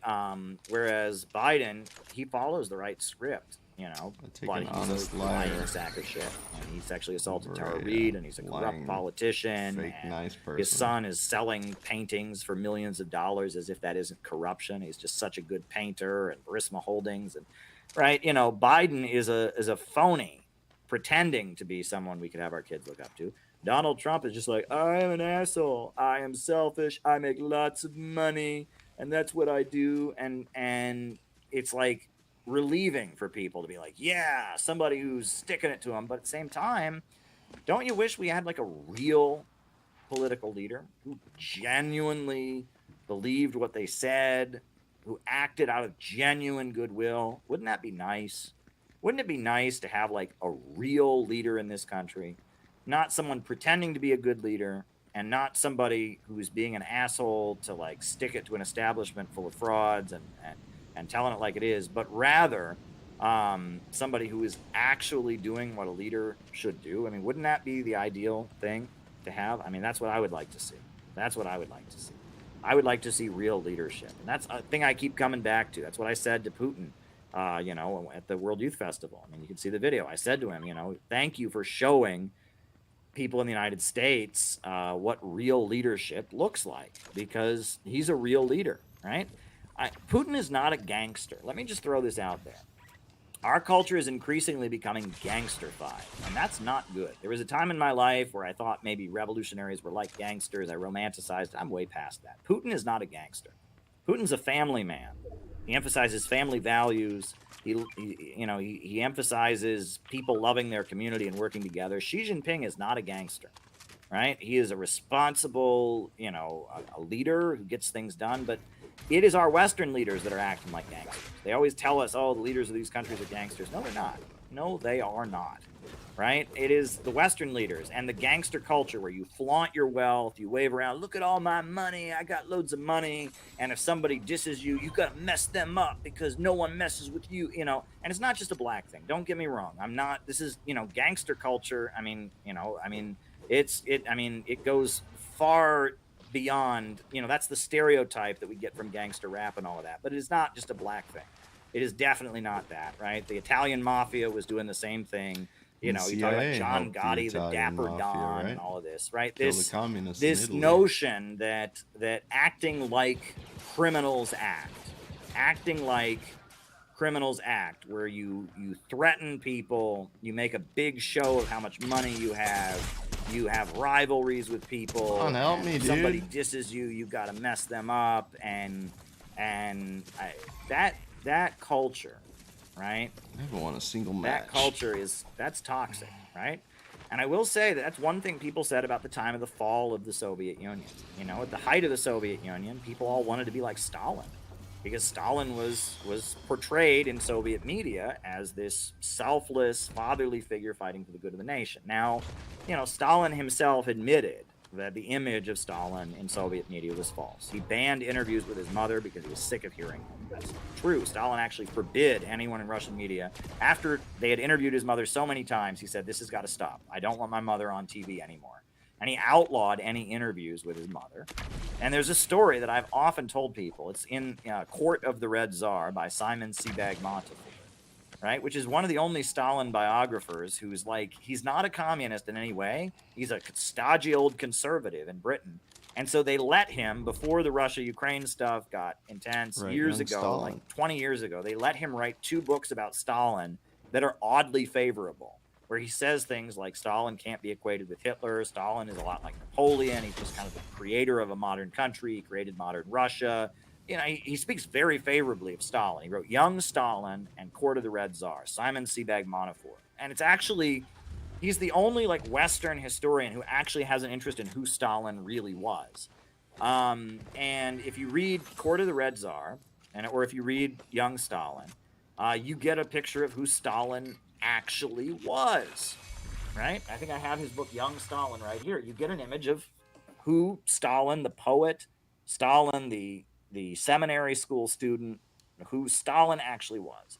And in Court of the Red Tsar, which is the other book that Montefiore wrote, he tells the story of, you know, Stalin's daughter was walking around with him one time, and she saw a propaganda poster. And she said, "Daddy, are you Stalin?" And he said, no, I'm not Stalin. I'm your father. That's just a propaganda poster. That's Stalin. And that showed that Stalin knew that the image that they had portrayed of him was false, and it was not good, right? And he actually, in some cases, he was so disgusted, and it shows this. He was so disgusted by the over-the-top nature of the cult of personality that they built around him that he actually urged them to tone it down. Like one thing, and Grover Furt, I've talked about this, like Stalin was not expelled from seminary school for being a communist, right? That sounds great, wouldn't it? He was such a communist, and he was organizing the young people at the seminary school and teaching them Marxism, and they kicked him out. He wasn't expelled for being a communist. He was expelled because his mother stopped paying his dues. They stopped paying tuition because he was always getting in trouble, right? Stalin smuggled books into the school that were forbidden. They had a rule at the school you could only read religious books, and so Stalin went to the local bookstore, and he had like a book underground smuggling ring to make money. And Stalin was, you know, and you know, he would fight with his teachers. There's a story that that one of his teachers was speaking, you know, making fun of Georgia, which was the part of the Russian Empire that he grew up in, and he, like, you know, yelled at his teacher and disrespected his teacher. How dare you speak about my people that way? Stalin was a young rebel, and he was a troublemaker in school, and his mom finally said, you know, if you're going to keep screwing around and getting in trouble, I'm going to stop paying your bills, because his mother had to work really, really hard to get him into seminary school. There was no way that was within their means. But he wasn't kicked out for being a communist. But that's often, if you read like Soviet propaganda from the 1930s, the biographies of Stalin from that era, I think I have one of them here.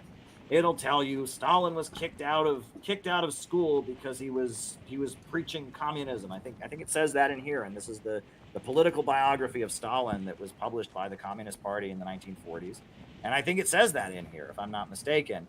And that's just not true. I mean, that's technically not the truth, you know, and that the cult of personality built around Stalin was a bit cringe, and even Stalin couldn't handle it at some point. So they have to lie because Americans favor peace, and that is so true, right? And that's the worst thing. The Narya testimony and all the lies about chemical weapons and all of that, what are they doing? They know most people are good. Most people deep down are good. And if they hear about people on the other side of the planet being killed, they want to help them. That's good. And so these basic feelings of human solidarity, brotherhood, and kindness and compassion, they manipulate them. Right? And that's what makes Samantha Power and the whole human rights industry, that's what makes them so sinister, is they're appealing to the people's goodness, and they're manipulating. What happens? It's like the little boy who cried wolf. Right? And eventually there's going to be a situation where people around the world really do need help. And people are going to go, I've heard that before. That sounds like propaganda. I mean, it is really unfortunate, right? You know, they're appealing to people's good sentiments, right? And they're twisting them for evil. And in the long term, that leads to people not believing anything. So there you go. All right, what's the next one? I'm just scrolling up here, because StreamYard is acting weird tonight. Good to see everybody. Good to see everybody. I hope that you found my opening remarks inspiring. I took it in a lot of different directions. There you go. There you go. All right, just scrolling up here. What's the next one? What's the next one? Oh, I already did that one, right? Okay, so we already did about people having to lie because they favor peace. All right, we're gonna scroll down. All right, just getting to the next super chat here, right? Because I have to scroll through all the chat to find them. All right. Oh, here we go. Funky says, how can the proletariat combat automation as it drives down our wages and quality of life? Well, Funky, we don't want to combat automation. We want to combat the effects of automation. If you try to fight against technology, that's just like, it's like trying to stop the tide in the ocean or whatever. I mean, it's just, we want technological advancement, but we need to demand that as our labor becomes more productive, we get higher pay. All right, that's one thing we need to demand. We need higher compensation for our labor, right? We need more vacation, right? As human labor becomes more productive, life should get easier for us. And the only way to do that is with class struggle, right? Because our human labor is so much more productive because of technology, we should get way more pay for it because we're producing way more value with our time. But it doesn't work that way. And in fact, our labor has become way more productive and our pay has gone down. And we need a labor movement. We need labor unions to combat that, right? I mean, if our labor is producing more wealth and value, we should get more pay. But that's not the way these things work. That's not the way capitalism works, right? And that we need to combat the effects of automation by demanding that we, as our labor is more productive, we get more benefits. We get more paid time off. We get a shorter workday. We get, better pay and better conditions, right? And that's really the only way you can combat that.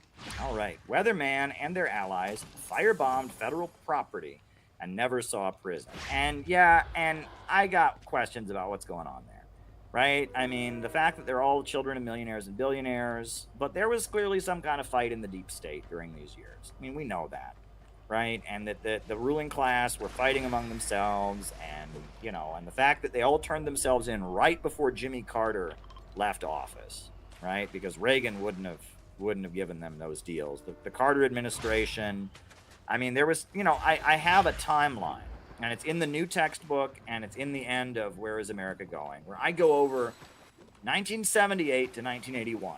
The transition from Jimmy Carter, the last 2 years of Jimmy Carter's presidency versus the first year of Reagan, a lot was happening. And that's the year of the Greensboro Massacre. That's the year of Jonestown. That's the year of the death to Deng Xiaoping and the USA establishing diplomatic relations with China. That's when the USA boycotted the 1980 Olympics. I mean, there's so much that happened in those 4 years. And the Italian government collapsed because it was revealed the CIA had the P2 Masonic Lodge. And that sounds like something out of a crazy conspiracy theory, but it actually happened. The P2 Lodge. There's a whole Wikipedia page about it.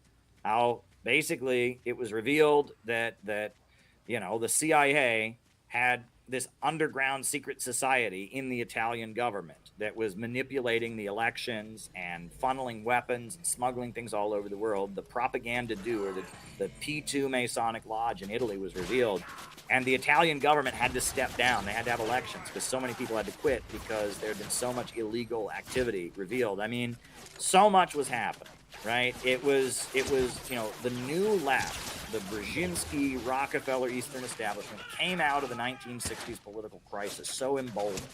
And they got rid of Nixon, and Jimmy Carter was the first degrowth president, right? He published the what do you call it?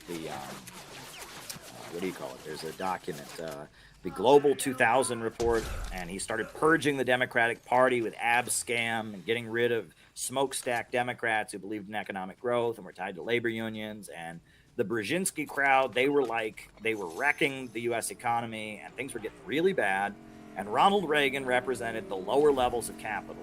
At first, he was kind of like a Trump. He represented the lower levels of capital, the military-industrial complex and others that were saying, we can't have this anymore. we need to rebuild the military and we need economic growth again. And, you know, of course, they blamed the left for it, just like now a lot of Trumpers think that Biden is a communist. They blamed the left and they blamed the Iranian Revolution, and it was very confused. And you know, Ronald Reagan was then forced to bring in Bush and the neocons, right? And Ronald Reagan took office, and then he got shot right after he took office, and Ronald Reagan kind of backed away from his more far-right positions and kind of became a neocon president, and then the late Cold War normal set in. But the transition from Carter to Reagan, which I have studied extensively, when you talk about gangs and counter gangs and divisions in the ruling class and intelligence manipulating politics, right? Go and read the appendix in Where is America Going? And I have, you know, there's 4 years of American politics where the ruling class were fighting with each other. There was a war going on. The Yankee and Cowboy War, I would argue, escalated in 1978 to 1981. And that period needs to be re-examined because that's when the new communist movement of the 70s died. After 1981, 82, it was on its way out. Right? And by 84, the Jesse Jackson presidential campaign of 84 was I got really the 82 end though. of the new communist movement of the 70s. All the communist groups kind of dissolved. Like that was the end. Because the war was over, right? There'd been a big division in the ruling class. There'd been a lot of confusion and you know, and this is important to understand. But anyway, we have another super chat here. Is it good that certain countries are recognizing Palestine? Absolutely, it's good, right? Any support for the Palestinians right now, you know, any support for them is good, right? I mean, Israel is murdering them and killing them, and anyone who calls out Israel for its crimes, grants recognition to the Palestinians, that's good. The Palestinian Authority is very corrupt. Let's not, you know, pretend otherwise. They are very corrupt. They very much collaborate with Israel, right? The Palestinian Authority is certainly an entity that a lot of Palestinians and Palestine solidarity activists, you know, Mahmoud Abbas, are very disappointed in. But the fact that Palestine is getting more recognition, even though the United Nations has been blocked from recognizing them, you know, that's a good thing, right? More support for Palestine, etc., is a good thing. I think I'm gonna play one more. All right, folks. Well, it's been a fun stream tonight. Hit the like button, hit the subscribe button, hit the notifications bell. I am headed to the printers tomorrow to pick up copies of our new pamphlet. Shiva. I've got, you know, I'm headed to the printers tomorrow morning. I'm going on with Tara Reid. I'll try to have that on this channel also. I don't know if that will work, but I'm going to have it on this channel if possible. You know, and then I am headed to Queens to get this pamphlet. You know, I am going to get the hundreds and hundreds and hundreds of copies. And shout out to Carl the Trinket Man, who worked really, really hard to make this happen and made the arrangement with the printer and everything and laid it out. And shout out to everybody, Peter Coffin and John McCarthy, and so many people helped us do this. We have put out a really, really good piece of anti-imperialist literature that will speak to libertarians. I am convinced that libertarians will see this and be convinced. So my hope is that you will, you know, somebody will, you know, if folks can help me out, you know, offset the costs of going to DC this weekend, etc. Cash App, Caleb Maupin 22. That would help. And that would help with the printing costs. That would help offset the printing costs for this pamphlet. If you're able to help me out, that would be great. $10, $20, shoot me something my way to make it go a little easier for me to, you know, do what I got to do in DC this weekend. Always appreciated. But other than that, folks, I think it's great. I'm going to say good night for now. I'm going to put on the closing music. So here we go. All right, let's go back to the beginning. New.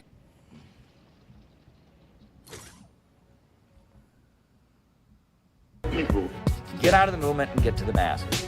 We need a government of action. I'm gonna see if I miss any Dr. Shiva stuff.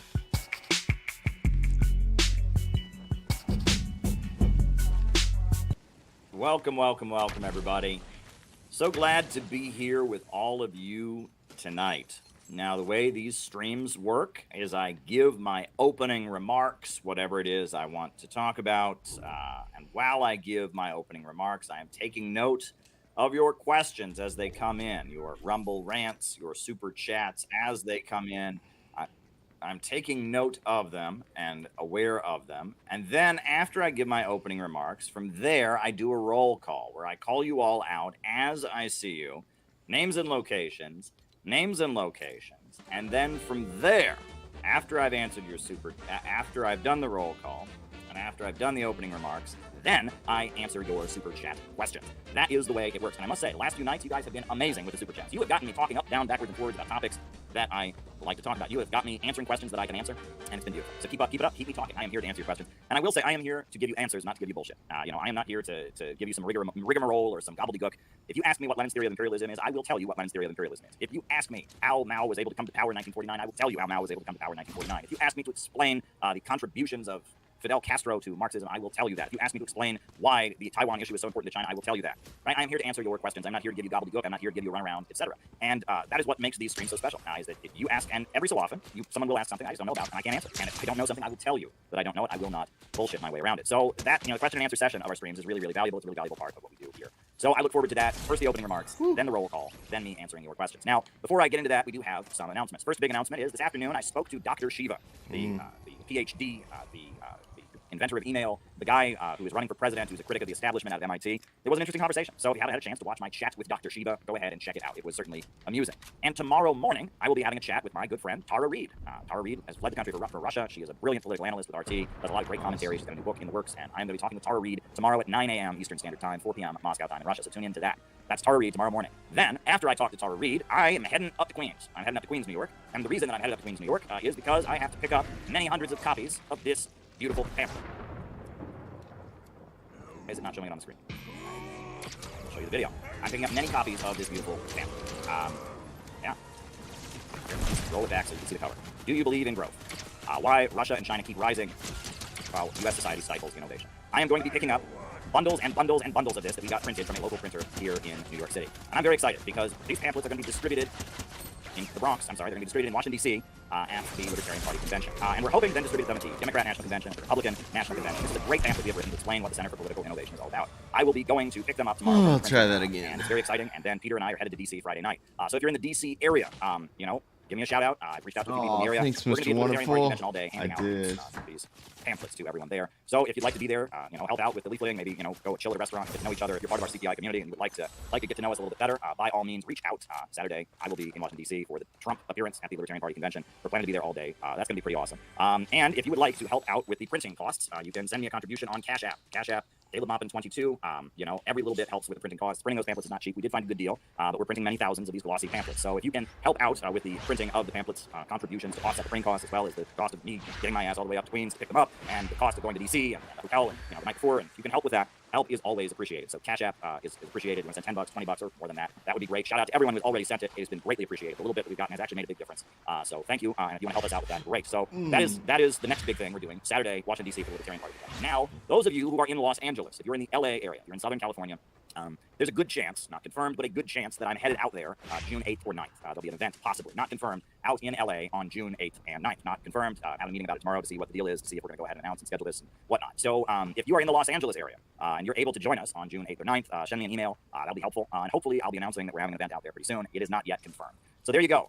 Check out the interview I did with Dr. Shiva this afternoon. It was fun. Check out tomorrow morning the event that I am doing, the conversation I'm having with Tara Reid. That's going to be very awesome. I'm looking forward to it. Tara Reid's in Russia, and we're going to be talking current events, Iran, etc. It's going to be good. And then Saturday, Washington, D.C., distributing the libertarian pamphlet, the pamphlet aimed at libertarians. Do you believe in growth? Let me try to put the image on the screen one more time. I do not know why it is not letting me show images on my screen. Why is it? That's weird. It seems to have no problem with videos, but images it doesn't like. That is extremely, extremely odd, but what can you do? What can you do? What can you do? So let me see if I can put it in. They're using the slides feature, right? Let me see if I can do that, right? Maybe they've changed it. Maybe I have to use the slides feature. So I add file, upload file, right? I may stay up a little bit later. I really want to get to level 100 before the season ends, which is the 24th. No, that doesn't work. That one's a PDF. Very odd. Very, very odd. I feel like I want to get my all my money out of my battle pass, like this, which is ridiculous. Right, here's the video. I'm almost 37 years great. old. Do you believe in growth? We're taking it to DC for the Libertarian Convention.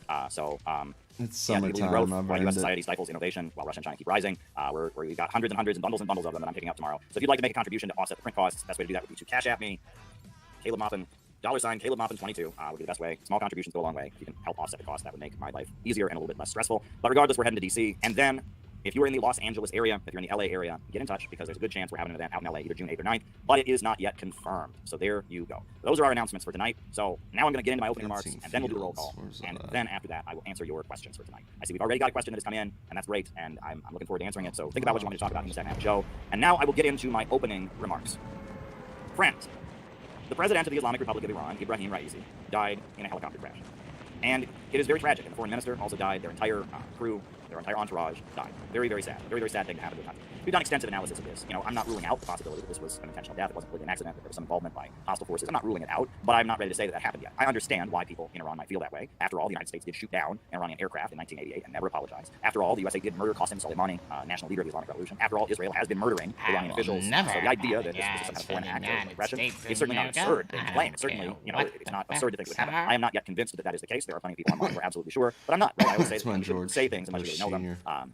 You know, and I mean, I'm just, you know, I'm open to the possibility. So you said that after we I'm not ready to say shut that. down I'm waiting for investigation. I'm waiting for facts, commercial etc. airliner. I don't agree that there should be ridicule or condemnation of those who say it because I think it honestly makes sense and it fits a pattern of behavior toward Iran from Western leaders. But I'm open to different possibilities. Now, that said, one thing that I find absolutely infuriating is that there is an attempt to claim in Western media that no one in Iran cares. I mean, it's absurd. How would the guy's the president of the country? And they have taken photographs of empty streets and tried to say that no one in Iran is mourning the loss of the president. They're actually doing this. There are all over Zionist Twitter, all over anti-Iran Twitter. I think there is all over lag, Iranian expats because living I in Southern usually California Twitter. win. You'll find people with pictures of empty streets. Look, nobody's mourning the president. They all hate the regime. I feel like I'm lagging how out. can they Maybe say a this? cope. Right? There is video. But I win crowds mourning way more often than this, and I haven't There's won video of the crowd mourning the president. in hours. So I think it's this. I'm playing through the game capture card, and it's just not fast enough.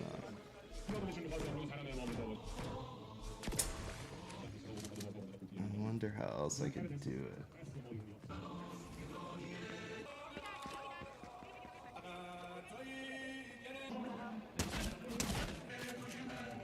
Different monitor, maybe? I mean, and look at the thumbnail that I have for tonight's stream. Now, for some reason, StreamYard is giving me difficulty showing pictures on here. I can show film, that's no problem. For some reason, it's giving me trouble showing pictures. But they had at least 500,000 people in the streets in a display of mourning. I mean, a huge, huge crowd, clad in black, mourning the president of the Islamic Republic of Iran. But that does not stop Western media outlets from just lying. And what bothers me is not so much that they lie, because we can expect them to lie. What bothers me is that you prove that this is a lie, and there's no double take on the part of the people listening to the liars. And the next time the anti-Iran crowd comes out with another obvious lie, they believe it, right? And so you debunk one lie, and then another lie comes out.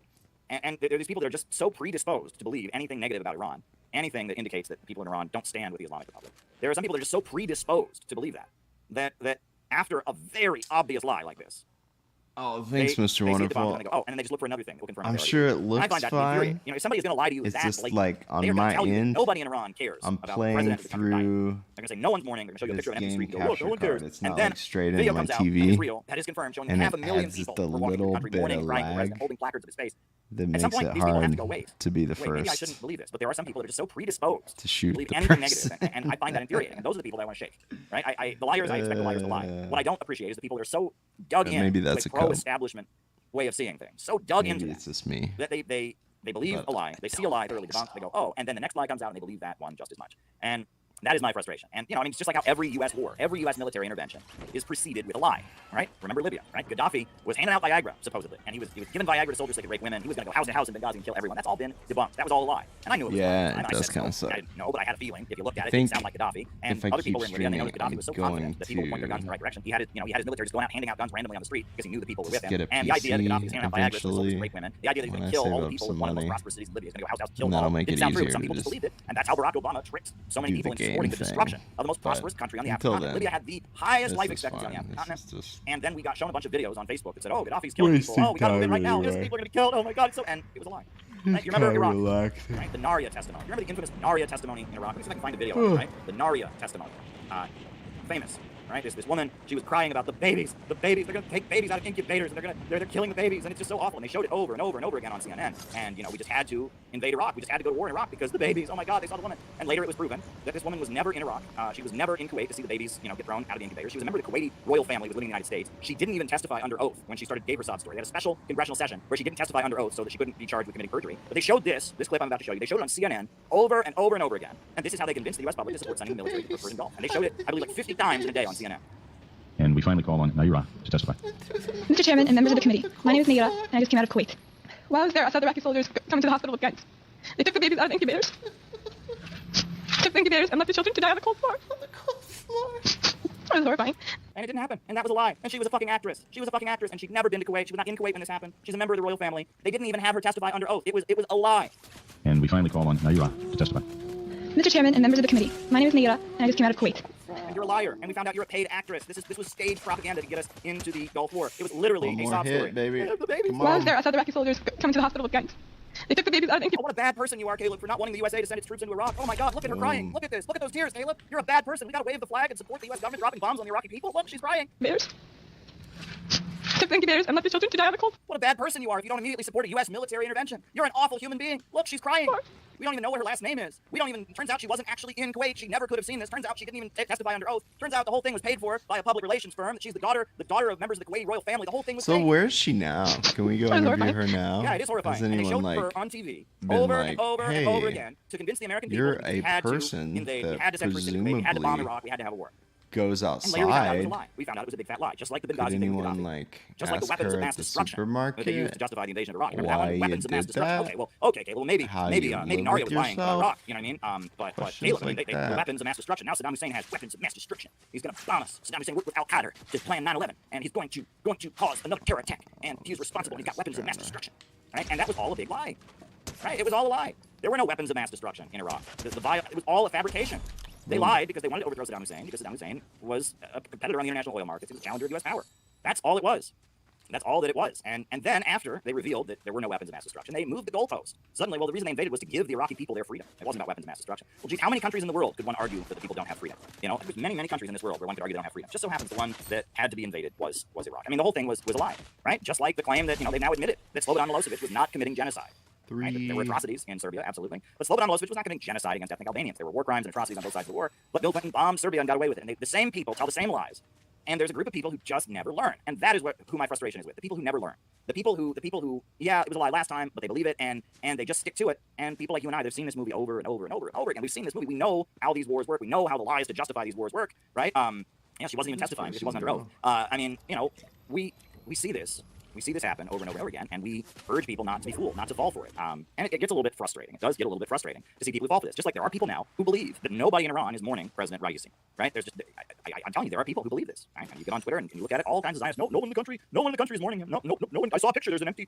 No one's falling. I mean, and it's like, how do these people fall for this over and over again, right? Not how do liars lie, because liars lie. That's what they do. But how do people fall for this? That is the frustrating point, right? Every U.S. war begins with a lie. Every single one. And when it comes to Iran, when it comes to Russia, when it comes to China, when it comes to Venezuela, when it comes to Cuba, when it comes to Venezuela, they will say all kinds of bullshit. With the truth. All kinds of bullshit. And people just believe it, and they don't bother to look into it. And these lies are used to justify wars, and sanctions, and military interventions, and the funding of extremist groups and terrorists. These lies have real implications. They have real consequences in real life. People really die because of these exactly, lies, Mr. right? They're not Wonderful. harmless. They're not How do you these do lies, that? serious And consequences. like, if I did that, I figure I'd be hounded my entire life. I got a couple other things I want to talk about for tonight. The first of which is, yesterday I did a story about how the USA is about to have its first official visit from an African leader in 15 years. Come on. The last time the United States hosted an African leader was the president of Ghana in 2009. So now we have got Biden hosting the president of Kenya. And so I did a story about this because the reason that he's hosting the president of Kenya is because Kenyan police are leading a number of different African countries. They're sending military and police forces into Haiti. And basically, Biden realizes that sending the U.S. Army into Haiti is a bad look. So he's got all the U.S.-aligned African governments, because the Haitian people are black, and because the Africans are black, he's having all the U.S.-aligned regimes send their military into Haiti.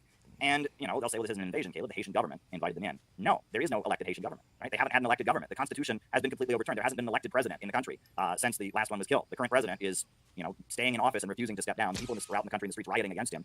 And the USA has gotten all of its African proxy governments to send their military and police into Haiti. They don't want to have the white American troops go in there, the U.S. imperialist forces go in there. So they're using the African proxy forces led by Kenya to go into Haiti. And so I'm going to show you my story on that was on RT yesterday. Kenya's president is on an official visit to Washington. It comes amid deep divisions at home over his plans to send troops to the Caribbean islands nation of Haiti. RT's Caleb Maupin picks up the story.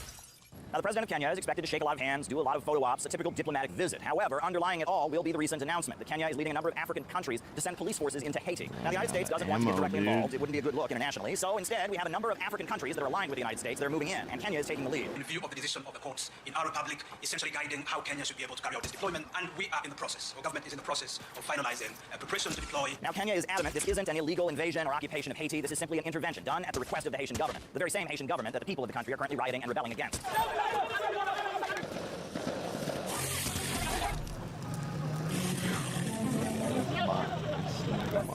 The request must be made by a democratically elected president of the requesting country. Haiti does not have a president since the killing of Jovenel Moïse in July 2021. The former Prime Minister of Haiti, Ariel Henry, who actually resigned at the time, did not have those powers under the Constitution of Haiti, and therefore making the whole reciprocal agreement a nullity from the very beginning. Now, the visit comes as the United States is currently losing ground on the African continent. A recent Gallup poll shows that Africans have a far less favorable view of the United States compared to other major countries and superpowers. Now, it's important to note that there's a number of African countries that recently asked the United States and its forces to pack up and leave. There hasn't been an official visit to the United States from an African leader since 2009. It's been roughly 15 years since Ron Copper of Ghana had the red carpet rolled out for him by U.S. President George W. Bush. President Biden's foreign policy has been a disaster on every continent, and Africa is no exception. While the Russians and Chinese are working overtime to oust the U.S. from a region that will soon be home to a quarter of the population, I plugged it in. It would have died probably Now, President Ruto is also an facing hour problems back in Kenya. and a half ago, The country experienced but it kept rioting as going. I food plugged and it fuel in. prices were skyrocketing. It's also got rising national debt. Now, he's expected to address the U.S. Chamber of Commerce and make clear that Kenya, his homeland, is a prime spot for investment. News of the trip back home has been overshadowed by rising anger about potential These tax new hikes, mag as well as safes corruption, and on feelings that the the government response to flooding that killed 160 people was mismanaged. MacBook Pros charge so fast.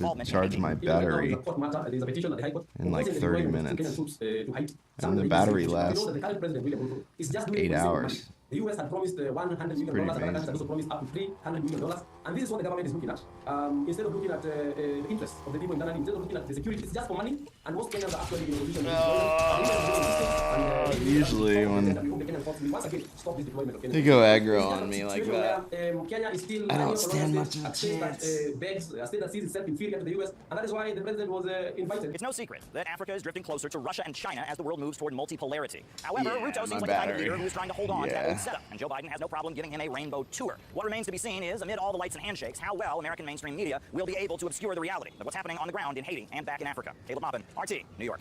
Yeah, so I did that report yesterday. I went to the Africa Center in Harlem. That's actually where I filmed it. Was at the Africa Center in Harlem, which that's the building with all those flags on it. Really nice building. So before I end my opening remarks, I wanted to just kind of react to two other pieces, by different voices online.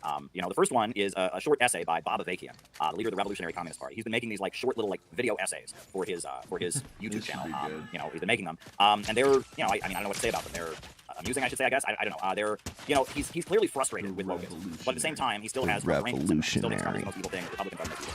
And so he posted this essay, and I listened to it, and I was amused. And it's not very long; it's a pretty short piece, so I'm just going to react to it point by point. This is Bob Avakian, his essay. He's been giving them numbers, right? I don't know why, but this is Revolution I wish 41. this mic. Bob Avakian. It's supposed Revolution to have a number far 41. mode, but it sounds so much better, like right here. Anyway, The fundamental So problem we are much dealing with better is not white than, heteronormative like, right patriarchy. here.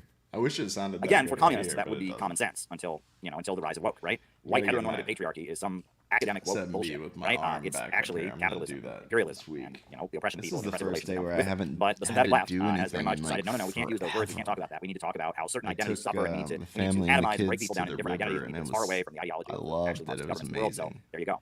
The system we are up against is not just some arrangement only where ones straight white there males all day. lord it over everybody else. It's beautiful. Again, would be common sense to people who call themselves communists until recently. This system has all this oppression built into it, including oppression based on nationality and race, sex and gender. But all this rests on a certain foundation, a definite mode of production, the way the economy is organized and functions. Agree, 100% agree, and that the identity politics campus left does everything they can to get away from talking about it. They call that class reductionism. If you bring up the economic base, they don't want to hear it. They want to make it all about good people and bad people, and good people are oppressed and are victims, and bad people have privilege and don't flog themselves and shame themselves enough for it. And Marxism, as a doctrine, as a school of thought, does not talk about good people and bad people. It talks about the economic base, the mode of production, and the relations that flow from it. So what these woke people are talking about good people and bad people and all of that, it's not Marxism, right? Someone tell the conservatives that. Someone tell these people that. As I've emphasized before, if you don't understand this, you don't really understand the actual problem or the actual solution. Capitalist exploitation is not a white European invention. Oppression is not just a white or a male or a straight white male thing. And imperialism is not just European countries dominating and robbing countries and peoples they have colonized. As I pointed out in message number 21, things like racism and misogyny, hatred of women, are not built-in characteristics of white people and men. And the attitude of looking out for yourself and to hell with everybody else is not hardwired into human beings. Why does he have to say this? right? I mean, you would think that anybody who knows anything about Marxism and communism would know this, but he has to say this because there is this toxic, hateful, destructive ideology that they're pushing on the campuses. That makes it, that really does push the notion that there's just something inherently wrong with Europeans, inherently wrong with males, inherently wrong with straight people, inherently wrong with the traditional family, and we just need to pound into everyone's head why they're wrong, and also accepts the idea that human beings are just naturally selfish, just naturally, and none of that has anything to do with Mao or Lenin or Stalin or Marx or any of that. It's all just, it's an invention of the American power structure. All these things are products of the system that people are forced to live under. The oppressive economic, political, and social relations of the system, and the ideas and culture that reflect and reinforce those relations. And, in general throughout human history, in any part of the world where people have been divided into masters and slaves, upper and lower classes, this has been accompanied by the idea that those in the superior position are somehow, by their very nature, superior as human beings, and those in the lower position are inferior human beings. Absolutely. Whether it's, we go back to ancient Greece, Plato talks about the myth of the metals, the idea that the people that are the kings, they have a special kind of metal in their blood, and it's different than poor people. You have the bell curve, this idea that some races are just inferior to others. There's a huge effort to try and claim that social hierarchies are just natural, and poor people are poor because they're inferior, and the rich are rich because they're just so amazing, and everything is just perfect, so nothing needs to change. That is a really, really common thing, and it was believed in the Middle Ages, and it was promoted. The monarchs claimed they had the divine right from God to rule over everybody else, and then social Darwinism, survival of the fittest, was used, to say, oh, white Europeans are just the fittest. That's what gives them the right to rule over and genocide everybody else. Yes, from the beginning of oppressive relations, there has been an attempt by the oppressors to claim that they're just naturally the best. This has been true in ancient, as well as more modern, empires and countries in Asia, Africa, and the Americas, as well as Europe. For example, the Asian country of Japan is a capitalist imperialist country. Its development as a country based on the exploitation and oppression of masses of people goes back far beyond any significant involvement with Europeans. Very true. The Japanese imperialists murdered millions of people in Korea. They murdered millions of people in the Philippines. They colonized Okinawa. They still hold Okinawa as a colony. They killed millions of people in China, massacres at Nanking, and, the crimes of Japanese imperialism all across the Pacific and all across Asia are massive, right? And, Japan was just as much an imperialist as the West. And they committed crimes against humanity, and they tortured people. They kept Korean women as comfort women. They mass exterminated people in Chinese villages and cities. I mean, the Japanese imperialism, Japanese colonialism to make super profits for Japanese, capitalists and bankers was a reality until the Second World War. And there are crucial lessons to be learned from the role of Japan in the period leading into and during the Second World War, the period of the 1930s and early 1940s. During that time, the Japanese capitalist imperialists were determined to replace European countries as the dominant imperialist power in the rest of Asia. Their goal was not for the people in those Asian countries, but to bring about Japanese imperialist plunder of those countries and exploitation of their peoples. But the Japanese imperialists did this in the name of Asian identity and opposition to European domination. That is very true. The Japanese claimed that they were representing what they called Asian values or Asian principles, and that's what gave them the right to slaughter, murder, colonize, and enslave millions of other Asian people, right? Is that we have the Asian way of doing things, the samurai, right? This was Shinzo Abe nationalism, you're absolutely right, right? We the Japanese are the inheritors of this Asiatic way of doing things. We're different than the Europeans, we're not Christian, right? We are, and that is totally true, right? Everything's pointing out here is true. They invaded and occupied many other Asian countries, including China, and the invading and occupying Japanese troops carried out the most horrific atrocities against the masses of people in those countries, including mass rape of women. Why did the Japanese imperialists do this? Not just because they were depraved hypocrites, but most fundamentally because of the nature and needs of the system of capitalism imperialism. Bingo. They did it because it was in their economic interest, right? It's not because they have, what is it the LaRouche people say? Oh, it's the oligarchical view of mankind. It's just these bad ideas, the oligarchical view of mankind. I heard them, they'll say that. No, they do it to make money. They do it because they want to stay at the top of the pyramid. They want to make super profits. Why do people always have to look for some other thing? I mean, the U.S. imperialists want to keep the world poor, so they can stay at the top and they can stay rich. The Japanese imperialists wanted to beat down Korea, beat down China, beat down the Philippines, right? Beat down Okinawa so they could stay at the top of the pyramid. It's pretty basic, right? People tend to believe things that are in their economic interest. Upton Sinclair said it's very hard to convince a man of something if his salary depends on him not being convinced of it. And what I see from all these different from the woke people and from various trends, there's always an attempt to just avoid the basic facts, right? Why is there a prison-industrial complex? Well, there's these private corporations who get paid to lock people up, and it's in their economic interest. Why was there enslavement of African people? Well, when you enslave people, you get their free labor. You don't have to pay them, and you can use them to make money, and you don't even have to pay them for wage. Like there's always some attempt to make it about something else, right? Make it about, oh, these people didn't read enough Judith Butler. Oh, these people haven't gotten religion. Oh, it's like no. When it really gets down to it, we're talking about the economic base of society and the relations that flow from that economic base. We have a system of production organized for profit. And because of that, the people who own the means of production, the people who own the banks, the factories, the industries, the centers of economic power, they operate them in order to maximize profits for themselves. And in order to maximize profits, they want to stay at the center of the world economy. They want to beat down their competitors, right? They want to pay the workers as little as they possibly can to produce as many products as possible. This is all rooted in the basic economic interests, right? I mean, this is just very, very basic. And there's this desperate desire to make it not about that, make it a moralistic thing. Well, no, there's good people and bad people. No, if you just buy my book, if we just get enough people to repeat my phrases and echo my philosophy, it'll all change. No, it is rooted in the economic foundations of society. And there's a desperate need to change the way the economy is organized so that profits are no longer in command and we can rationally organize our economy and have unlimited economic growth. And there's such a desperate desire on the part of so many different forms of opportunism to say that's not what the issue is. No, it's ideas. People are racist. People are sexist. People have the oligarchical view of mankind. People are not Christian. People are not Muslim. People are not Buddhist. No, it's rooted in the economic foundations of society. If you have a society that rewards bad behavior, people will be bad.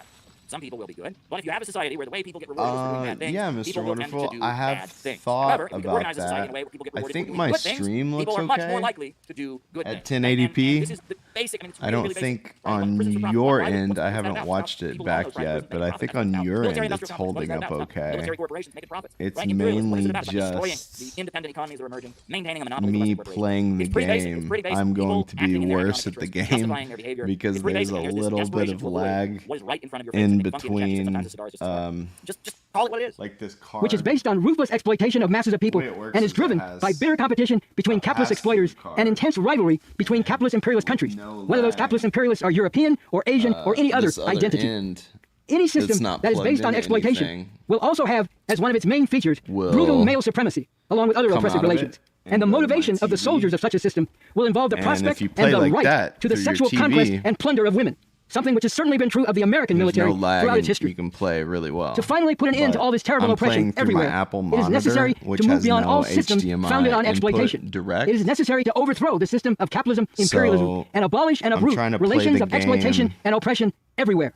That is the real solution to the real fundamental problem with which human beings everywhere are now confronted. It's the only way I can play it on the monitor here. Bob is partially to blame for the problem because he spent in his autobiography and his organization, they brag about how they broke with economism. They don't teach Marxist economics. If you look at the revolutionary communist movement, read Bob Avakian's basics. You know, and I have a whole critique of Bob Avakian. I don't have like it's actually, 2 honestly, or 3 separate I feel like it is the best one, and you know, it is the most equipment. educational. You know what I And mean? it So doesn't have a big like audience. I end up having know to that like there are, unplug all this but equipment. I feel like that book has so much in it about Marxism, what Marxism actually is, as opposed to the synthetic labs, as opposed to the woke distortion. I wrote this book. Still won't show images on the screen. I wrote my book, Letter to Bob Avakian. I wish I had a copy right here. I just pulled up. But I wrote my book, Letter to Bob Avakian. I think it is of all the books I've written, it's probably the one. It's short, and it will give you just a basic introduction to what this man believes and why it is contrary to Marxism. And in that book, I go to great length to show that he has largely abandoned Marxist economics, right? And that he, as much as he tries to, where I'm leaving all of my streaming stuff, he repeats a lot of because woke beliefs and woke talking points. when I unplug it and try to take it into the living room to play on the TV, then I just don't end up bringing it back in here and setting it up again to do an audiobook or a political stream. So I'm trying to figure out a way to just do it all in one place. But that's when he discovered that they shouldn't make a class economic appeal. They shouldn't appeal to people's class. I probably just need a better monitor. You know, appeal to rebellious humans on the youth. He's to blame for this, right? He and his attack on what he calls economism, which is the distortion of Lenin's understanding of economics. But in the name of opposing economism, his group, if you read their literature, you read basics, you read the RCP and their literature. It's all just playing a the game system for is bad, fun. the I'm tally not really happens, trying so we're going to take over, impress guns are anyone or there is no understanding of the tendency of voluntary profit. It's just a There's no little understanding of the frustrating when built-in you problems of know capitalism, labor replacing you could technology, the do road to an economic crisis. It doesn't really explain 5% the better economics and that would help you it's just win. kind of the government is oppressive, the state is oppressive, so we're going to become the new state and we're going to be good. And that the understanding, that equipment shallow understanding of itself Marxism, is where what the focus is not on building a is movement of the immense causing majority that sees not what it means to for be production. possible. Rather, the focus is on just kind of being outraged about the state and outraged about racism and sexism and promising that if you take over, you'll make it better by watering down and getting rid of the basic economics. Yeah, it's pretty. He has created a situation like where this it. toxic woke shit can come to the surface. I'm Right? He's not teaching blessed Marxist to have economics, it. right? And that is what we are doing at the Center for Political Took me a Innovation. long We are teaching time Marxist to economics. The problem is this: get all the in little systems of the pieces past, of people were equipment homeless I and weren't have. enough houses. But only under this system can people become homeless because there are too And now many it's houses. like In systems of the also past, the people were kids' hungry playroom. because there wasn't enough food. But That's only what under this I system got this thing are people for, hungry because because if I there's take too that much away, food. there's just toys. Capitalism has created a situation where in order to keep the price of dairy high enough to prevent the farm both system of from our collapsing, fun the rooms U.S. government now. purchases billions of dollars worth of cheese and buries it in a cave in Springfield, Missouri. The capitalist system is the only system in history where I know. I technological live in advances Missouri. lead to I've poverty. never seen Self-driving this cars would be a cheese great thing, cave. and they I would be wanna under see any other it. system. But in capitalism, self-driving cars lead to pull riots in into the streets, mass hunger, Springfield and be millions like, of truck where drivers, is millions the of Uber drivers, cheese millions of cab cave? drivers, millions of state highway patrolmen, millions of traffic court employees out of work. It doesn't Where's make the sense. cheese cave Capitalism is the Caleb only Maupin system where speaks when of? human productivity increases and the power of human labor is expanded, the result is poverty. That is not rational. All right. That is not rational. And this is something that Marx wrote about. Poverty amid plenty. Poverty created by Let's abundance. try that quest A crisis, again. Marx writes about in the Communist Manifesto, that in any other epoch would have seemed an absurdity. A crisis of overproduction. A crisis where the systems of commerce and the systems of production come to a halt because there is too much production and too much commerce. Right? This is not rational. It is and the only way out of it stupid. is to have the banks and the factories and the centers of economic power organized to serve public good and not the profits of a wealthy few. That And if we can have we're a so rationally organized productive economy that people where go profit hungry. is not in command, but rather we organize the economy so rationally, rational. the result can be a huge Just on expansion in its economic growth. face. And as technology Given an expands, alien living standards can get species better, sauce, society they'd becomes be more like, prosperous, as why are technology they becomes more doing prosperous, that? human labor Oh, increases its some ability, of them and the are result is more and more selfish. abundance, leading toward a world with so much wealth and so much abundance that the very need for a state That's can fade away, the weird. very need for oppressive institutions fade away, a society without inequality, because there's enough to go around for everybody. Why would anyone hoard, right? And this is Marxism. The understanding that we can overcome the narrow horizon of bourgeois right, and that we can get beyond the artificial restraints on human progress and human creativity that come from having an economy based on profits, right? You know, if you want to read this, go read The Parable of the Water Tank.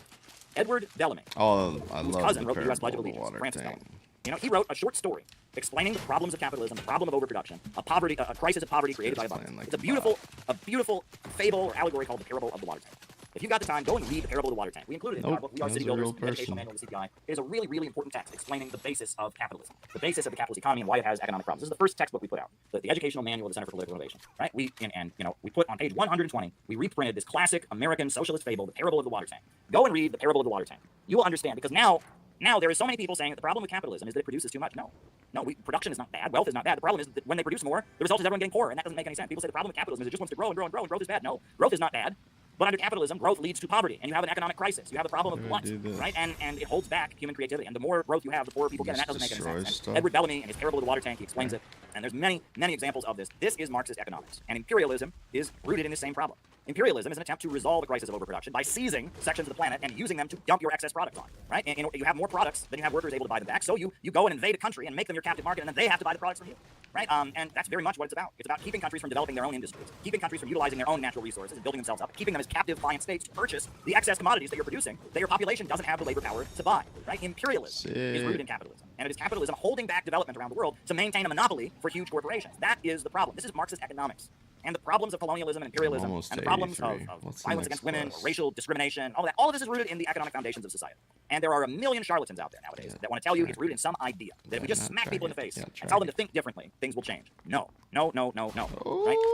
The only way this is going to change is if the majority of society forces the economy to work in the interest of all. We need a government of action that will fight for working families. And the reason that China keeps rising is because they have an economy where profits are not in demand. The Chinese Communist Party is. They have an economy where public good and the overall vision of the Chinese state and their 5-year economic plan dictates production, not the profits of the wealthy few. And they have a very big market sector. A lot of people make a lot of money. But at the end of the day, the Communist Party forces the economy to do what is in the interest of the country overall. And that's how 900, 800 million people have been lifted out of poverty. And that's why China is going around the world building high-speed railway and infrastructure. That's why they've got the fastest trains in the world. It's because they have rationally organized their economy. It's not an idea that they have in their head, right? And I wanted to show that video from Avakian. I criticize him because if you read his publications, and if you look at his publications, you don't get this understanding. I wrote this book, Marxism, MAGA, and the Coming Revolution. I talk about it in here. I talk about it in our various textbooks. It is a fundamental thing, right? Capitalism undermines its own ability to grow. It has this built-in problem. The worker is never able to buy back the product that he produces. I cannot repeat this enough. It is something that we just need to understand.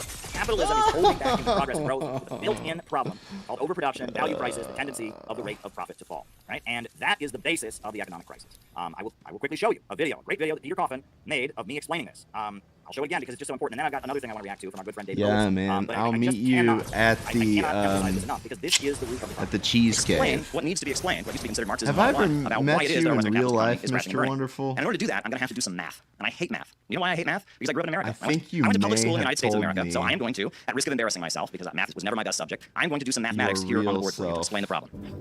We very much enjoyed Caleb's speech. So if you are creating a product, if you did, I can't you're a factory owner, you're making a product, apologize. you're going to need the material for which that product is made, the manufacturing materials. You're So that'll be A. always The simple equation put forward to explain the crisis of overproduction and the falling rate of profit. And you're probably going to need to transport the product to where it's sold. That's B. It broke down where your money goes. You're also going to have to Hey, pay your labor that's costs. me. Labor costs are represented by C. Explanations of those concepts that people are able to understand. Then when consumers purchase the product, they're going to pay a final price. And that final price is D. However, there's a problem with that, I like the fact that he framed it that way to make it very clear. which is that the capitalist can't change how much A costs. He can't change how much B costs. So the profit of the capitalist can only be extracted from the value put into it by the worker. And this is the basis of Marxism, the understanding of surplus value. I've never seen it explained so simply anywhere. I've never been able to explain it that simply. So C, the labor value, is divided. You have C1, which is what the worker actually gets paid, and then you have C2, which is the profit that the capitalist makes. And it all adds up to D, which is the final cost of the product. Now, the way people in the United States who talk about Marxism generally talk about this is they say, well, this is unfair. They say the worker is not getting paid the full value of his labor. But they're missing one of the most important points, which is not just that it's unfair and then people argue, well, what about the employer? He put up the money, doesn't he deserve it? That's all a distraction. Because the important thing to understand is this. C1 is always going to be less than D. The wages paid out to the worker are never enough to buy back the product that he produces. There is always more products created than there are wages paid out to the worker. And this is the built-in problem of capitalism, the problem of overproduction. And it is always there in the capitalist economy. It never goes away. And they have invented all kinds of crazy mechanisms to try and deal with the problem of overproduction. Part of the reason that the US government has purchased billions and billions of dollars worth of cheese only to bury it in a cave in Springfield, Missouri, is to deal with this problem. It is an ongoing present problem. And it's a problem acknowledged by most capitalist economists. John Maynard Keynes said the problem was underconsumption rather than overproduction, but he was pointing to the same problem. The military-industrial complex in the United States is an effort to deal with this problem, to keep spending going. There's all kinds of mechanisms that they've invented to try and resolve this problem, but it gets worse.